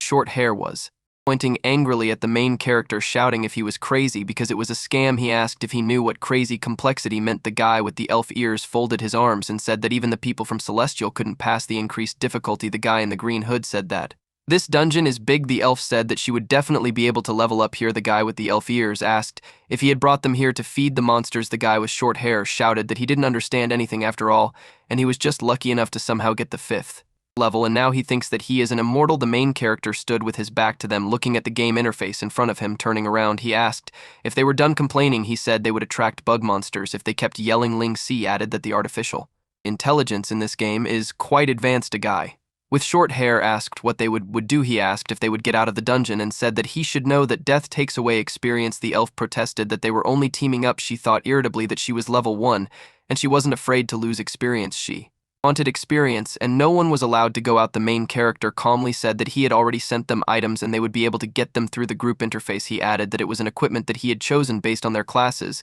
and it was better suited for this dungeon. The dialogue box reported that the items were sent. They opened the interface and the main character told them to put on items. The guy with short hair was surprised to receive Fur Scatter Arm Guard. The elf was surprised to receive Red Reverent Healing Staff. The guy with the elf ears got a robe of waning fire. The guy with green hair got Blazing Thief's leather armor. The dialogue box reported that the items were received. The guy with the elf ears said that all of these items can be worn at their level and equipment with elemental attributes should cost at least 10 silver in the early game. The short-haired guy exclaimed in surprise that all these equipment had Fire attacks, the hooded guy thought that he couldn't help but admire the main character. The elf asked in surprise where he got so much equipment. Langi said that after killing so many monsters, they should at least drop some equipment. He said that bugs are vulnerable to fire, and now the fire damage they will receive from the equipment will help them significantly increase their damage. The bright-eyed elf exclaimed that she couldn't wait. She yelled for everyone to put on their gear, and they agreed. The elf looked at her fire staff in awe, shouting about how good it looked. A guy with short hair looking at the fire on his wrist shoe about the power of the king. The elf-eyed boy was looking at the fire on his chest with a satisfied grin. He said that even with all this gear, it's still an insane challenge. A guy with short hair shouted that he was getting prettier. The elf called out to him to transform. Langi, with an indifferent face, said to distribute strong Molotov cocktails. In front of him was a crate full of Molotov cocktails. The guy asked irritably if he was a merchant. He replied that he could only carry 60 bottles and told everyone to take 15 bottles because they would be useful to them for the boss. The short-haired guy asked in surprise if he had a plan and what they would do with the monsters along the way. The main character replied that he would tell them what to do along the way. He thought that he had put all his stat points into dexterity in the early game, and after getting level 5, he distributed the points more evenly, and his level was exactly enough to put on this set of level 5 equipment. He clicked the confirm button on the dialog box and thought that he had specially prepared this set of equipment for the dark forest, spending a fortune on it. Surrounded by the lights, he grinned. He was wearing armor that was shrouded in flames. The green hooded guy exclaimed in surprise and asked if the most expensive equipment in Lai's shop was the fire equipment set for a level 5 thief. The main character was standing there wearing clothes shrouded in fire, and the guy exclaimed that it was a starfire set. Langi said that if they want to pass the dungeon in this game, they need to learn something first. He said that each dungeon has its own characteristics. The hooded guy looked on with a serious face. The guy with elf ears grinned. The elf girl smiled confidently, and the guy with short hair frowned seriously. The main character grinned and said that where there are features, there are weaknesses, and by finding weaknesses they can win. He said that this is why the so-called insane difficulty is not completely impassable. They went forward. The elf held up her staff, winked, and urged them to move forward. Langsi raised his hand and urged them to be the first to pass the insane difficulty through. Observation people discovered that the insect race in Heavenland is a race with a very strong sense of danger, so when they sense danger they choose to hide or run away. These are words from the 3rd volume of Heavenland. Insect observation: rays of light shay through the foliage of trees in a forest full of fireflies. A common dark forest monster is jagged-side mantis. The elf called out to everyone to take a look. Jagged seas mantis, who looked like a beautiful girl with short white hair, came out of the bushes. She exclaimed that she was cute. The main character lowered her head, telling her to lower herself. He asked her if she could see the loot in her hand. The man's arm pierced through the animal's body. Langi asked if she wanted to, so that it would be the same with her. The mantis ran away. The boy with the elf ears exclaimed that she had run away. The hooded guy said that insects are very vigilant. The elf said that this mains looked very cute. The main character said that if it was seen for even one more second, it would attract a lot of monsters. The hooded guy asked him how they could defeat the monsters, because even if their race is very fragile, their attack and speed are very high. The short-haired guy noticed in surprise that he called him boss. The hooded guy said that all monsters on insane difficulty have extra health, attack, and defense, and the insect race's attacks deal cutting damage that lowers the target's health over time, and after a few of their attacks they will die from this damage. The main character agreed and said that they wouldn't fight all the monsters directly. He said that in the dark forest there are circular zones connected to each other, and each circle marks a different zone. He drew 3 circles on the ground above which was written boss, spider zone, moth zone, and man zone length. He said that they usually need to clear these 3 zones to get to the boss. He listed the monsters that protected these zones: the mantises. They had just seen the moths and the spiders. He imagined a brown silhouette of a moth with sharp claws and a purple silhouette of a spider with many fangs frowning. The protagonist added that there is another special creature, a neutral monster, the weeping birds. The boys exclaimed in surprise, and the elf girl with bright eyes and a smile said that it sounded really cute. They must be expensive, she thought. The main character said that this bird is the key to completing this dungeon. He said that by using the insect race's predatory instinct and hidden path, they should easily reach the boss area. The elf imitated a bird, flapping its arms like wings and making a bird-like sound, and asked if they thought they would make such a sound. The boy with the elf ears grinned and agreed. The guy with the short hair laughed charmingly and said that they would probably be cute like her. The hooded guy said that he should write down the strategies for completing the dungeon. The main character looked at them with displeasure and said that he would not repeat it, so they should stop fooling around and listen. He thought that as he thought they were making him worry, he told them to let him know their names for easy communication. The dialog box was filled with a request to see the player's personal information. The hooded guy chuckled awkwardly and said that his nickname was Invincible J Drama Run, and they could just call him J Run. The guy with the short hair said indifferently that he was a fan of Japanese TV shows. The name bone-piercing, no loneliness, heartbreaking, no sadness appeared above the guy with owl ears with A smug smile, he told them to call him, that the main character thought it was a shameful anti-mainstream name. He said they would call it anti-mainstream. He shouted irritably that he wasn't anti-mainstream. The short-haired guy frowned and said his nickname was Long Handsome Face, so they could call him Long Face. The elf girl winked with a smile and said that they could call her Zol. Then she said she likes money and strong guys. The boys asked her charmingly if she was talking about them. The main character called to go to the next step to find the weeping bird, noticing a yellow bird with big eyes. The elf asked to wait and asked if it was a weeping bird. The main character was sitting on a tree branch grabbing a screaming bird by the paw. The nestlings in the hollow nearby were screaming. The elf pointed an angry finger at the bird. Anti-mainstream said the name didn't suit her at all. Laney, putting his arm around the bird that was chirping in embarrassment, told it not to be afraid and that he would give it good bugs. The elf asked why they were feeding her. The dialogue box reported that the bird was happy. The main character smiled and said that by feeding her the bugs they found on the road to show goodwill, they would get the item. The dialogue box congratulated you on getting the hidden item Weeping Flute. It described the item, a gift from Weeping Bird in honor of friendship. It can make a pleasant chirping sound, but for some insects it is a danger signal. The elf said with a frown that she didn't think such an ugly bird would have a hidden item. Raising his palm up, the main character said that there are no useless NPCs in this game, and the only question is whether someone discovered their benefits or not. Jay Run was taking notes in a book. Long Face asked if they were returning to the man area holding a flute in his hand. The protagonist replied that with this flute they would be able to get to the boss via short path. He added that it would be a bit problematic. Jay Ron asked how he knew these tricks and if he had any experience with this flute. Long Face noticed in surprise that he called him boss again. Lynx, he thought that he couldn't tell them that he had already cleared this dungeon countless times in his previous life. He said that before coming here he went to the main library of the city of Casado and read some books about insect observation, and they have information, he said, that it can only be used after reading it. He said that, for example, this flute and its insect repellent effect wouldn't do anything without knowing about them. Jay Run, writing down notes, said that he could not even think that in the library you can learn such things. Anti-mainstream said he thought the library existed just for show and didn't know it could be used that way. Zelan yawned and said that reading books was boring. The main character opened the map and told them to open the map and take a good look. He said that the area on the side of the map is a swamp and the fox is surrounded by it. He said that normally no one would walk in the swamp. He explained that this is because he never knows this road and you can get lost there at any time, because the monsters there are scattered without regularity and it is not as safe as on a normal road. Anti-mainstream asked if he meant to say that this shortcut is not safe. He asked if he was sending them to their death. Zol Lan drew attention to herself by swinging her staff length. She replied that Weeping Bird is a monster that specializes in hunting monsters of the insect race, and it is their natural enemy.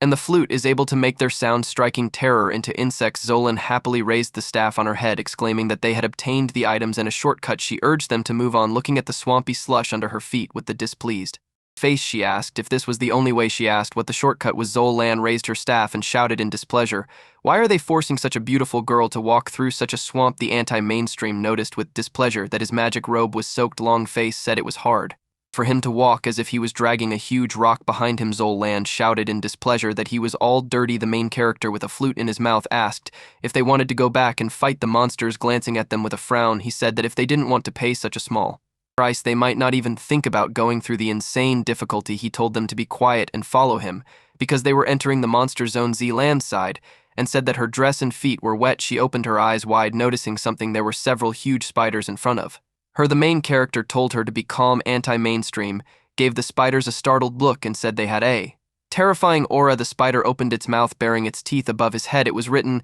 that it was a level 5 silk spider. They exclaimed that this was to be expected from an insane difficulty. Zolan called out in fright that they were coming. The main character started playing the flute and it made chirping sounds. Spiders' eyes widened in alarm. They froze in place, trembling with fright. Long Face said it actually worked. The anti-mainstream said they stopped moving. He said they seemed to be very afraid of the flute. The spiders quickly ran away. Jay Run exclaimed enthusiastically.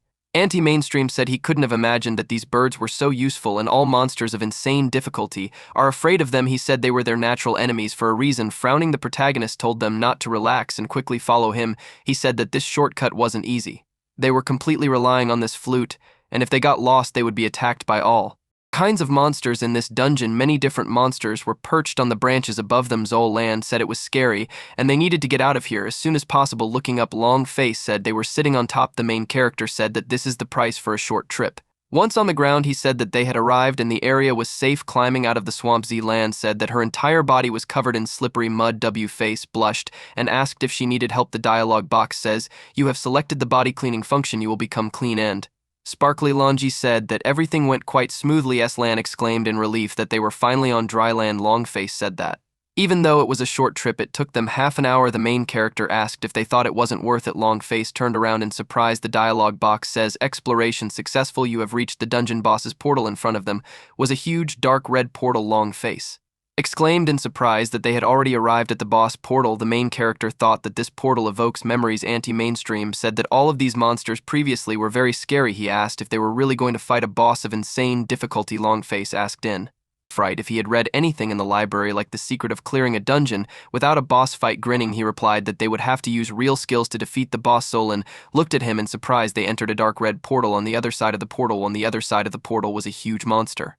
Mud Dragon, Lord of the Swamp. The red dialogue box says, "Level 5 Subtle-Grade Drun placed the Molotov cocktails on the ground, wiping the sweat from his face." He opened the chat. Longface in the chat asked if they could see his message. J Run asked why he was typing if he could just use voice chat. He replied that everyone was very nervous right now, and he was afraid that he would scare them if he used voice chat. He asked if everything was ready on his side. J Run replied that it was ready. Longface was standing on a nearby cliff, putting Molotov cocktails on the ground and giving a thumbs up. J Run gave a thumbs up and said, "There was no problem." Longface said in the chat that Lingy happens to know the terrain of the boss territory. He asked how he knew so many details. He recalled how the main character had told them that they should memorize his next words. Standing in front of the sleeping boss, he told them that they would be able to defeat the boss directly with their current level and equipment. Zolan asked what they should do. Then turning around, he said that he had given them incendiary mixtures to throw at the boss when they were fighting. He explained that hitting 3 Molotov cocktails in a row will put a burning effect on the enemy, and Mud Dragon, Lord of the Swamp, is not only weak to fire but will also receive multiplied damage under the burning effect. Longface frowned and asked where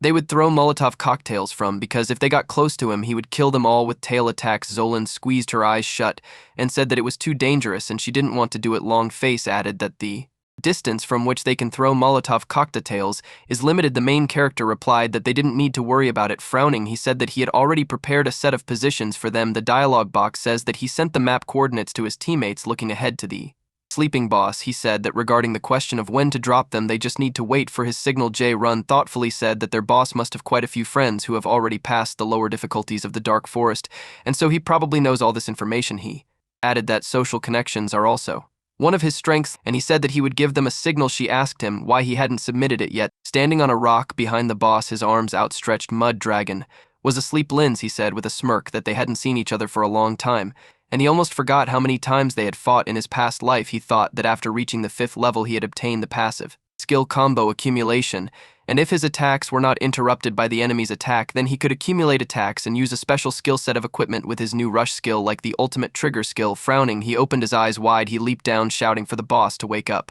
and meet his death. A dagger appeared in his hand, leaving a trail of yellow energy in his wake. He slammed down hard on the boss back. His red eyes widened in annoyance. The dialogue box reported that he had disturbed the sleep of Mud Dragon, Lord of the Swamp. He let out a loud growl and asked how dare he, the vile man, disturb his sleep. The main character landed on the ground and after looking at him, said that they met again. Mud Dragon swung a paw at him. It dodged his attack and jumped onto his paw. He ran up it. The main character ran along the monster's paw, leaving a trail of fire behind him. The boss looked at him in surprise, and a green liquid sprayed out of his mouth. He spat. A green liquid sat him, and the protagonist dodged with a single jump. He said with a grin that he knew all his tricks like the back of his hand. As he approached the monster's huge claw, he said that he knew the limits of all its skills. As he landed on the huge black claw, he looked towards the green liquid that the monster had spat at him. Grinning, he said that this distance would be enough. He used the backstab skill he was behind the monster with. With a grin, holding up his dagger. An hour later, Zolan sits with his feet dangling over the cliff and asks why he still hasn't signaled them after all the time has passed. The anti-mainstream exclaimed that an entire hour had passed, and had he decided to run away? Longface angrily asked what he was doing because he was out of reach of the voice clock. He said he hoped his plan hadn't failed. Drun said that this is unlikely because in the team information his health bar is still complete. He surmised and surprised that he still hadn't started fighting the boss. Otherwise, why didn't his health bar drop in so much time? They heard the main character yell at them to get ready. They saw a cloud of dust approaching. J Run asked if it was the boss. Anti-mainstream exclaimed that he really lured the boss here. Zolan asked what they should do. Frowning, Lingy shouted at them not to act too quickly and wait for him to lure the boss in the middle. As he ran away from the huge monster, he thought that they would take his life in a moment. Someone shouted to take a look at the boss' health. Longface was surprised to see that he had single-handedly lowered his health by 2/3. He asked how he did it. Drun exclaimed enthusiastically that the boss was incredible. The main character shouted to them to get ready. As he ran away from the monster, he pointed a dagger at them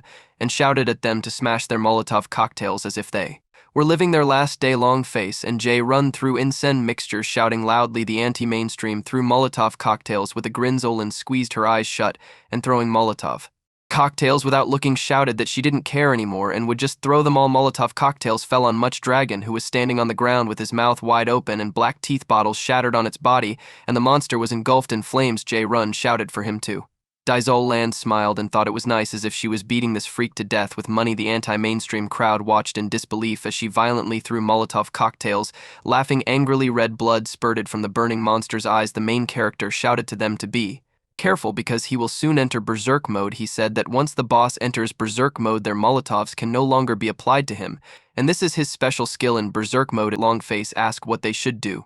He waved his dagger, shouted at them to throw Molotov cocktails at him. They asked in surprise if he was crazy and said that even if they couldn't win, there was no need to kill themselves and that they wouldn't kill their own teammate. They stared in surprise and Ling Si shouted for them to throw Molotov cocktails at him. Drun shouted that he believed him and threw a Molotov cocktail. The main character praised him for his good work. Several Molotov cocktails fell on top of him as he stood in front of the boss, shrouded in flames. The dialogue box says, "You have activated Starfire Set Special ability. For 30 seconds you will be immune to any fire damage, and your next attack will deal fire damage, dealing 5 times more damage to burning targets." The main character's eyes were burning with flames, and he offered to dance in this violent flame. A crowd of people are standing at the entrance of the dungeon. One person asked about the fact that they still hadn't come out. Another person pointed out that this group of solo players had been in the dungeon for an hour and asked if it was possible that they could actually pass it. Another told him that this couldn't be the case because even Celestial, one of the 5 major guilds, couldn't pass the increased difficulty. Another person suggested starting with a low difficulty rather than watching the commotion. Bai and Tiana are standing near the wall. A guy in the crowd said that they were probably huddled in a corner somewhere in the dungeon, trembling with fear. The other laughed and agreed, saying that they would probably be out soon, and since there were so many people here, he wanted to see them disgrace themselves. Bai frowned and gritted his teeth. As he asked why these solo players were still hiding in the dungeon, he assumed it was because he was afraid to go out. He thought that if Chana hadn't been so interested in them, he would have left by now. Wasabi Khan said that staying inside the insane difficulty for so long wasn't easy, and if they entered it, staying alive for so long on the insane difficulty would be difficult even for them. Bai asked if he thought they would succeed. As he approached Wasabi K, he said that he still hadn't shown him how to use the special item he found in the level 8 dungeon last time in battle. Laughing, he asked if he was talking about the power breakthrough device. By put his hand on his shoulder and told him not to think that he didn't know.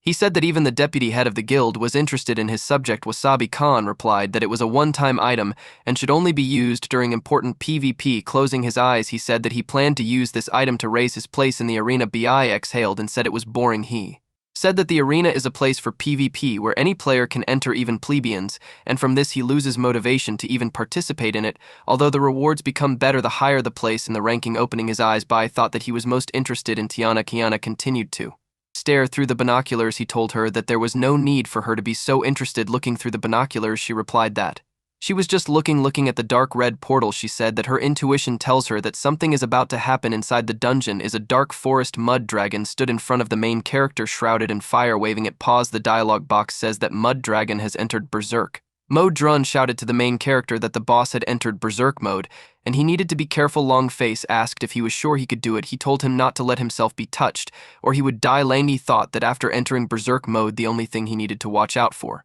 was the skill he was going to use. His eyes glowed with fire. He thought it would be over in 30 seconds. The monster swung its hand wrapped in electricity and hit the ground with red energy. Link, he thought that it's coming. Kicking off the ground, he leaped forward, throwing Molotov cocktails. He ran forward, surrounded by Molotov cocktails falling from above. The main character looked sharply to the side. Dodging the monster's blows, he kicked the Molotov cocktail forward. He repeated this action several times. Anti-mainstream exclaimed in surprise that he was dodging a boss skill in berserk mode with so few moves, while at the same time kicking the Molotov cocktails they threw at him. Noticing his skills and techniques, he asked who he was. J-Run asked if he was hallucinating. With his eyes shining with the light, he turned his attention to its micromechanics. The dialogue box said, due to the fact that you haven't taken any Damage, yet your current combo accumulation is 3,659 frowning likes. He thought. Now he quickly ran forward using the jet rush skill. The dialogue box says a bolting attack utilizing the user's extreme grasp of body movements and agility with a body like water speed as fast as lighting, thus jet rush. Mud Dragon stood shrouded in fire and the main character ran in his direction. Along the cliff he hit the Molotov cocktail in the air with a dagger and shouted jet rush Starfire's Inferno. Mud Dragon's body was covered in multiple explosions. The Molotov cocktail fell on top of the bus. The main character appeared above him, swinging his dagger. He said it was time to end it. He smashed a Molotov cocktail over the boss head with a dagger. The monster's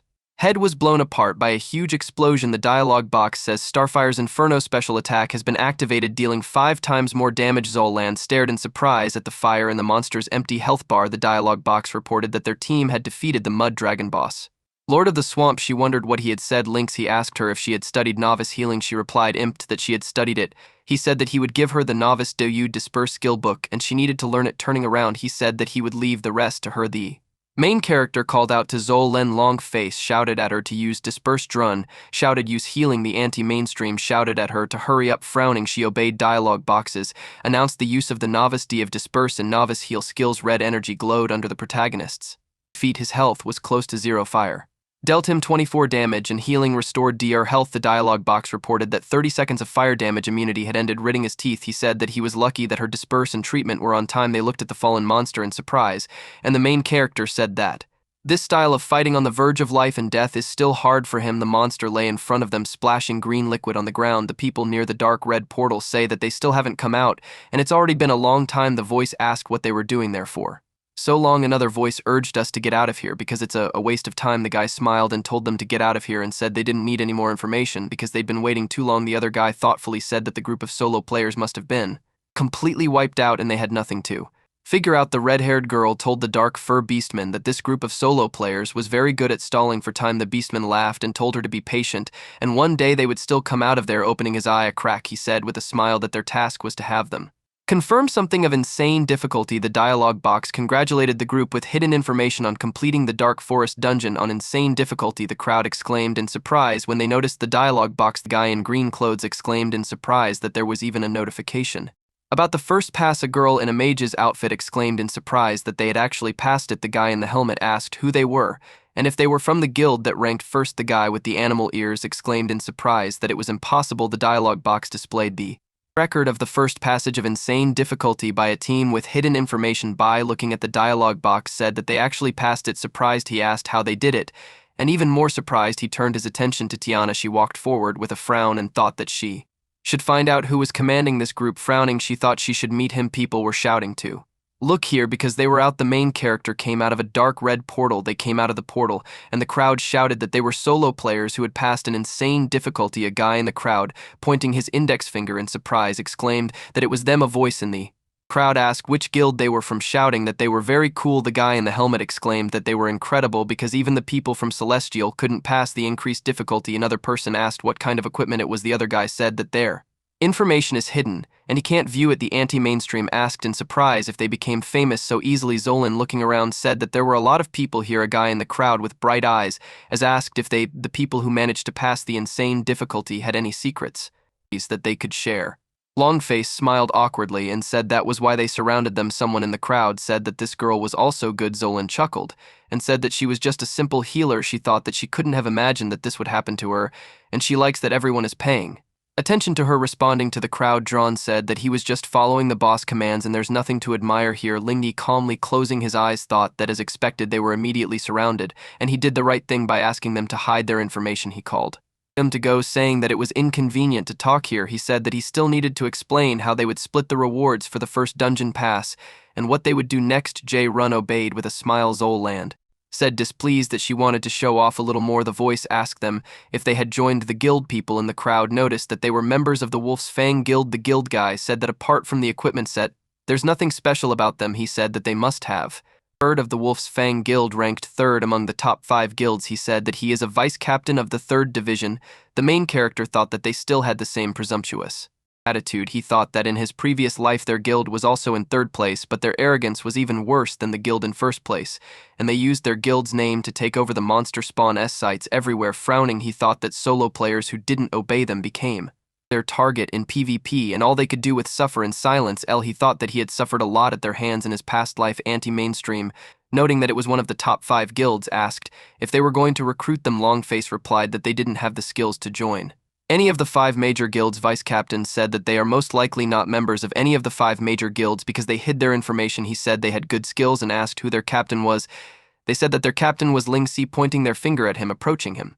The guy said that he could not have imagined that the thief would be the leader of the team. He asked if he had joined the guild. The main character calmly told his group that the server would close in 2 hours and they had to go. The guild guy frowned in annoyance and said that he was talking to him. Anti-mainstream awkwardly poked him on the shoulder, pointing his finger forward, and said that the vice captain of the Wolf's Fang guild was talking to him. The red-haired girl irritably shouted that even if he was a guild member in the first place, he shouldn't be so presumptuous because they were still a guild in the third place, and he should at least answer them whether he was a guild member or not. The boy gritted his teeth. The anti-mainstream said fearfully that they were angry. The girl said that if they haven't joined the guild yet, they should consider it an honor to be invited to join. Frowning, the guild guy smirked and said that if they hadn't joined the guild yet, then he, as the 3rd Division's vice captain, would provide them with special treatment, and maybe they could join their sub-gold first. He passed by asking who they were and said he wasn't interested. The guild boy and girl opened their mouths in surprise. The main character's team exclaimed in surprise that he declined the offer, shaking with anger and cursing. The guild guy said that he was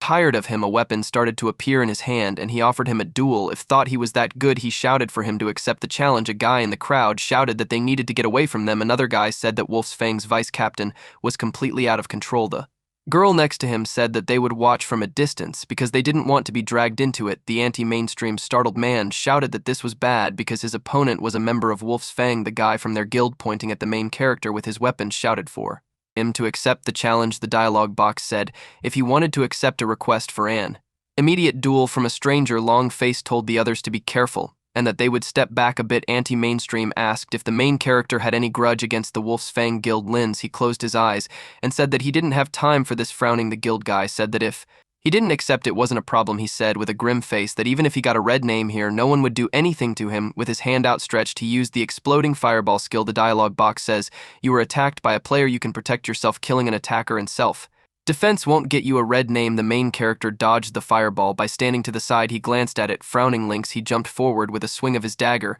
and the guild guy jumped back in surprise. He asked if he wanted to die. Jumping back, he wondered what kind of reaction speed it was. Frowning, he thought that he had dodged his exploding fireball by moving so little. Tiana shouted, intercepting thorny vines. Plant roots appeared between the main character and the guy from the guild. Lingy looked away in surprise. Tiana was standing next to him, holding a pen and a piece of paper in her hand. The red-haired girl gritted her teeth in annoyance and said that she was from the Nebulous Guild. Tiana glanced at Lingy and thought that her instincts told her that he was the person Dae was talking about. The red-haired girl shouted furiously, asking why she was interfering. Stepping forward, Tiana called out that he was a friend of the Nebulous Guild. She asked if they were going to create a conflict between the guilds by introducing the Wolf's Fang Guild. The guild guy gritted his teeth and said that they were their sworn enemies. A vein in the red-haired girl's face swelled with anger. A blade appeared in her hand, and she said that it was time for her to stop meddling in their affairs, otherwise they would get rid of her too. The guy shouted at her to put the gun away. Surprised, the girl obeyed. He shouted that it meant that she was going to protect this guy on behalf of the Nebulous Guild. He said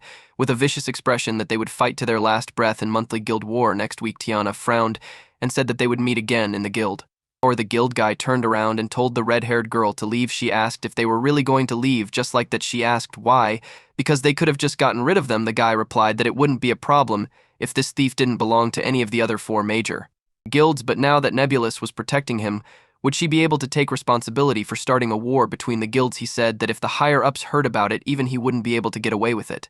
Grinning madly, he told Tana to wait until they met at the guild war. He laughed angrily and said he would have a good time with her. LC thanked Tiana. J-Run asked if he was okay. The main character replied that he was fine. J-Run that it was good. Longface said in surprise that they almost started fighting. Zolan said it was scary. Tiana turned to the main character and asked if they were members of a guild. She said that being the first to pass the insane difficulty, there was no way they wouldn't show everyone their guild, because it was one of the many ways to achieve glory. For the guild, she approached him and added that any normal guild wouldn't provoke the people from Wolf's Fang, and they have the guts. Tiana said that even as a professional, nothing good would happen to a solo player if they became an enemy of the 5 major guilds. She said with a smile that if she didn't help them, it would be difficult for him to resolve this situation, thus he owed her a debt. The protagonist thought that she was right, and no matter how strong a person might be, It was nothing compared to a guilt, Zolan exclaimed with burning eyes that she had a rival. She exclaimed, how dare she come and try to steal. Her strong guys, the main character asked what her intentions were. Tiana chuckled, pointing her index finger at the main character. She said that she needed his help. The square was full of people and yellow portals. Tiana told LC that if he joined in their guild Nebulous for a short period of time and participated in the next monthly guild wars, she would either repay him with generous rewards or give him whatever equipment or materials she could get her hands on. She asked what she thought. Frowning, she thought that his skills were something to pay attention to and she could use him in the future. She thought that the first thing she should do was get him to join the Nebulous Guild and then try to get him to stay in it. Lynx, he folded his arms and refused. Tiana said in surprise that there was no need to refuse her so bluntly. The main character said that he doesn't plan to join the guild anytime soon, even for a while, and the restrictions from joining the guild will take away a lot of freedom from him. Tiana reached out her hand worriedly and said that if he was worried about restrictions, then as the division's vice captain, she would try to give him as few restrictions as she could. She said that she only needed his help to some extent in the monthly guild war. She asked him if he was happy with it. The main character looked at her and said that he didn't think her guild needed help. He added that he was just a level 5 thief. Tiana looked at him in surprise. She said they needed his skills and Neb and Wolf's Fang were always enemies due to conflicts between them in the early game for the advantage.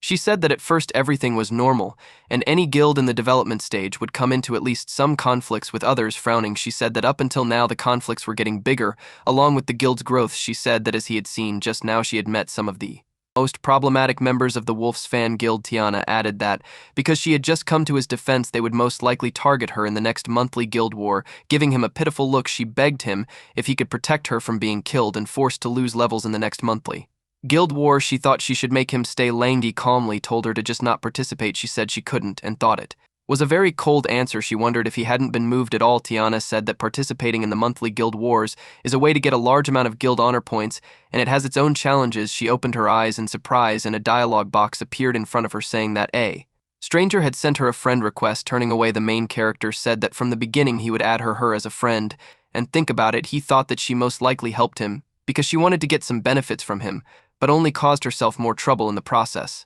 After glancing at her, he said that he would give his answer before the guild war. Tiana happily agreed and thought it was a success. Waving after him, she asked him to give her answer as soon as possible because even though she would recommend him, he would still need to go through the normal entry process. The main character frowned and said that it was a chore and they would talk about it when the time came. She shouted that he would definitely be able to easily complete the entrance task. She said with a smile that she would wait for his answer. The dialogue box next to it says that the friend request was accepted. The dialogue box says player's character information, player link C-class thief level 5. Equipment Starfire set players' personal information age 17. When she noticed his age, she thought he was 6 years younger than her. The information disappeared behind the message that the information was hidden, and Tiana exclaimed that he was fast. With a smile, she raised an eyebrow and thought how unkind he was to hide information even from his friends. B was looking at her from around the corner, frowning furiously. He cursed. The dialogue box reported that information has been set to private. Lenji thought it best not to disclose any information. Drun said with a smile that he was back. Long face with a smirk asked what he was talking about with the nebulous beauty, and if it was something he couldn't tell them. Anti-mainstream asked with a smirk if she really liked their cold boyfriend. Zolan clenched her teeth angrily. The main character frowned and told them to stop talking nonsense, otherwise he wouldn't give them any equipment. Long face and anti-mainstream laughing awkwardly said they were just joking. Ling Si said that the equipment he needs only drops from the insane difficulty of the dark forest and the chance of dropping items in dungeons is high at the moment. They are opened, and this time they were lucky. He said that he will keep the cheap assassin's equipment set Armguard, and they can divide the remaining items and coins among themselves equally. He thought that this set of equipment would provide the greatest agility bonus that a thief player below level 10 could get, and it would make life easier for him. For a while, anti-mainstream with a flash of his eyes exclaimed that this is a lot of material. Zolan laughing shouted that she was rich. The main character thought that he could only wear it after the 6th level, and he needed to hurry up and get the rest of the items from the set as soon as possible. J-Run asked in surprised that he was giving away the rest of the name, and even without considering the coins, the items are quite valuable. He offered to divide them equally. The anti-mainstream exclaimed in surprise. Length, he said that he didn't need everything else. He added that he made changes to the experience distribution, lowering their proportion to stay at level 5, and they most likely raised their level. Zolan exclaimed that she had reached the 2nd level. Long face and anti-mainstream said they had reached the 4th level. J-Run exclaimed that he had reached the 3rd level. The main character said that before he reaches the 6th level they need to go through the dungeon several times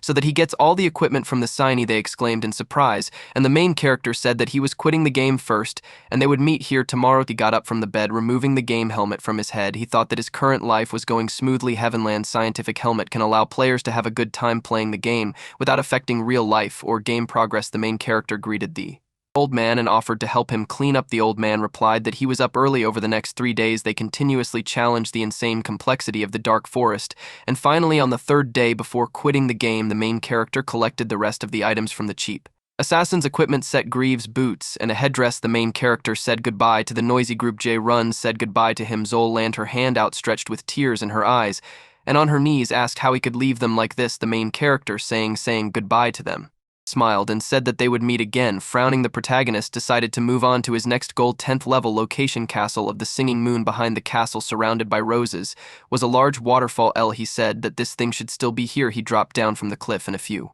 leaps. The 6th level is visible above his head and he thought he should be more careful. In front of him was a level 10 corpse seeking evil spirit looking at him. The protagonist thought that they had a difference of 4 levels. Watching it from the bushes he thought he could handle one, but he might attract a whole horde. Frowning, he thought that with the extra agility and perception from the equipment set he should be able to avoid them using the terrain. He thought that his goal wasn't to challenge the level 10 singing moon castle boss. Many monsters walk on the ground. The main character thought that for this he still does not have enough strength. He jumped down with a few jumps on the rocks and thought that he needed a skill book in waterfall invisibility of the evil spirit. When he landed he exclaimed in surprise there were 2 fallen monsters on the ground in front of him. He wondered why the remains of evil spirits were lying here. Frowning, he wondered if there was already a level 10 player here. Lang Si thought that in this game it's worth a little distraction and countless people start to catch up. The water in the waterfall falls down. The main character jumped forward from the cliff. When he landed in front of the chest with 2 blue lights he thought that he had arrived at the place. The main character said that as expected he was still here. A cursed chest without a lock is lying on the rock. Standing in front of it, Lingy thought that after opening it he would put a DU on it. The dialogue box says you have discovered a cursed chest without a lock. It looks like this chest isn't locked, but the person who opens it will be punished with a curse. Do you want to open it? Touching the cloth on the chest, he thought that compared to the skill he could get it was definitely worth it, and he should get it. The dialogue box says the chest is open. You have received a minus 60% DU that will be applied to all your stats. The curse will last for 6 hours. The effect will be activated immediately. A black AA poured out from the opening of the chest. The dialogue box says because of the cursed chest without a lock all your stats have been lowered by 60% time until the end of the curse. 5 hours 59 minutes. A black aura enveloped the protagonist, who frowned as he picked up a book that glowed purple and said that he had received it. Grinning nervously with black eyes, he thought that the skill books took time to learn, so he needed to find a safe place. The voice shouted that he had said that there would be a fool who would open the chest. The main character opened his mouth in surprise and turned around. In front of him were 3 people of the tent in 11th levels. The guy in the hat told the captain that he was a genius, thinking of waiting for some fool to open a chest and get a curse to steal the skill book from him. Frowningly gritted his teeth. The water in the waterfall fell noisily down. The guy laughed and shouted that they had been waiting for a fool like him for days. The guy with the elf ears said to let him see what's inside the chest, since it's worth such a strong. Main character thought that he was careless and didn't think about the fact that someone could ambush on such a map, and now he has the invisibility of an evil spirit crowning. He thought that if it hadn't been for the curse, he was sure he could have stood up to them. The main character thought that now his stats are lowered by 60%, and this will be problematic given that the opponents have 2 10th levels and 1 11th. The captain told him that he had to be skilled enough to come to this location at the 6th level. Lang Se wondered if he should give them the book to ensure his survival under the captain's health bar.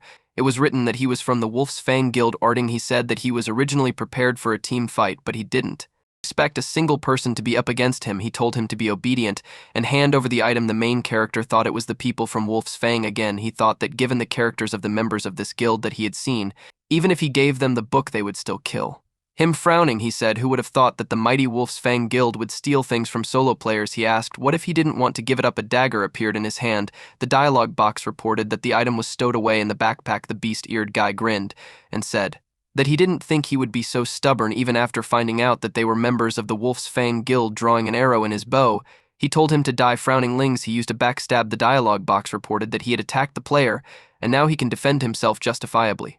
When he was behind the beast-eared guy, he thought that whoever attacked first would gain an advantage. He swung the dagger. The captain, with a huge sword with a grin, blocked his strike with a dauntless block. Gritting his teeth, the protagonist thought that his stats were too low, and even the speed of his skills slowed down noticeably. The Sharp-eared guy laughed viciously at how dare he decided to attack them first. He left it, he swung his sword and knocked the main character back, dealing 30 damage. They used a locked-on shot, and a yellow arrow shot towards Ling Si. Thi thought they were cornering him and told himself to calm down, and I think he wondered if there were any items that could help him in this situation. Hearing that someone used a backstab, the main character opened his eyes and surprised the guy in the hat, swung the blade behind him, dealing 120 damage. The captain ran to meet him and shouted that they would die faster if they gave the item to them. Swinging his sword using greatsword's punishment, he shouted for him to die and hand over the item. Blood gushed out of the protagonist's chest. The elf-eyed guy grinned darkly and said that he would silence him with the vein cutter, and then he wouldn't be able to fight. Gritting his teeth, Lingy thought that he couldn't afford to be hit by the silence casting skill. The guy behind him was standing with his bowstring drawn. The main character used jet rush. The guy with the bow exclaimed that he was coming to him to make himself a simple target. He shouted that he was calling death himself. The guy fired a bow. The main character used a backstab before the arrow hit him in the torso. It hit the archer in the back, dealing him 50 damage. He was surprised to think that he could fight like this even after his stats were lowered by 60%. He wondered how strong he would be without the curse. The guy in the hat, frowning and gritting his teeth, said that he used his skill activation spells to dodge their skills and attacks. He said they were very precise micro movements, and he wouldn't have been able to do it if he'd been even a millisecond late. The guy said that even he couldn't do it and asked who he was. The captain asked why they were standing and shouted at them to attack. The man in the hat obeyed, and the archer cursed as he clutched his back. He gave the command to surround him and not let him leave. The main character was standing in a scattering cloud of dust. A basic war smoke bomb appeared in his hand, and he thought it was the only thing he could do right now. The dialogue box says that basic war smoke has been activated, and all players within its range will temporarily lose their sight and cannot be targeted. Duration 3 seconds.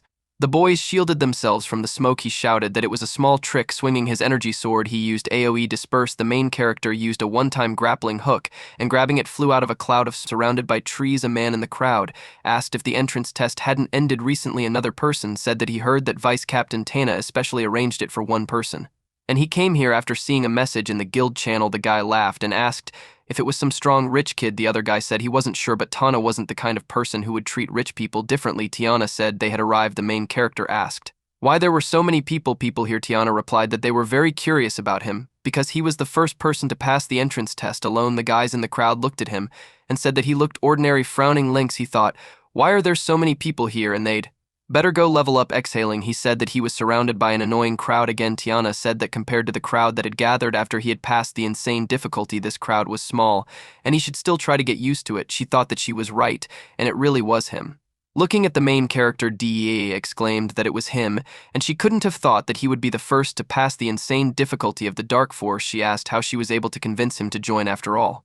She had already offered him, but he refused. She said that he was special, and since he decided to take part in the challenge, she should definitely make him stay. Tiana thought with a frown that she was right, and having such a talent around would definitely help her achieve her ultimate goal. Wasabi said they were here. Tana told the protagonist that he could easily pass this test. B said with a smirk that he was the thief that T was talking about non-stop, and he passed the insane challenge. He said it was interesting. Tiana said it was the captain of their 3rd division. By lie, she said that the members of the 3rd division behind him are in charge of the Nebulous Guild's entrance test. She said that he needed to hold out for 10 minutes against the guild member in charge of the challenge to pass. A guy in green clothes waved his hand asking to choose it. Tiana told the main character to choose his opponent. Grinning, B asked her to wait. He suggested that the main character let him be his opponent on the trial. Tiana said in surprise that there was no need for him to fight since this was just a normal test. BY said that since Tiana had recommended him convincingly and even arranged the entrance test specifically for him, then he, as the division captain, should also take responsibility. He thought that if he had the courage to accept the challenge, he would humiliate him. He thought resentfully how much he was laughing at making Tana talk about herself non-stop. She said they were 3 levels apart, and that was a bad idea. Langi said he was fine with that. Tiana turned to look at him in surprise, frowning. The protagonist said that he didn't care if it was him or someone else. He said hurry up and get started. Tiana whispered worriedly to him that he was a division captain and 3 levels above him. She asked him why he had accepted his offer. The main character replied that this is not a problem. He thought that he wanted this boring ordeal to be over as soon as possible. B, trembling with anger, asked why they were whispering and standing so close to each other. He said if he wanted to start follow him, he thought that he would definitely humiliate him in front of Tiana. Bai said that the test field is located in the forest area. Shauna called out to Ling Si. She put a bracelet on his arm and told him To wear it, he asked me what it was. Shauna replied that it was an evaluation device that every guild has. She explained that evaluation device will issue a primary score based on the player's current level stats, equipment, and how they played in the past. She said that it also constantly updates the score during the test, making it easier to determine a person's skills, and by wearing it they will be able to see their score. Tiana said that according to the rules of the Nebulous Guild, a person who scored less than 100 points would become a member of the 3rd division. A person with a score between 100 and 150 would enter the 2nd division, and a person who received more than 150 points would become a member of the 1st division. The main character interrupted her and said that all his stats were lowered by 60% due to the curse. He suggested that this should affect the assessment. She asked in surprise what he said and how he was going to fight. She asked how long it would last. The main character pointed to the curse icon and said that it would last about 10 minutes. He said that everything was fine, and since this was a normal test, there shouldn't be any problems. The main character went ahead and said that he wanted to finish the challenge as soon as possible in order to continue raising his level. Covering her face with her hand, Tana said that B's score was 92 points. Looking at the arena, a man in the crowd shouted that the test was starting. A girl in the crowd exclaimed that B himself was going to fight a guy in the crowd exclaimed that it would be interesting. Tiana and Wasabi K watched with a serious face. Bai said that the time limit is 10 minutes, and to be honest with everyone, he won't feel sorry for it. He told him to accept the challenge. The main character agreed and said that it would be better if he used his full strength because he is a thief and Bai is an archer and his class is counter.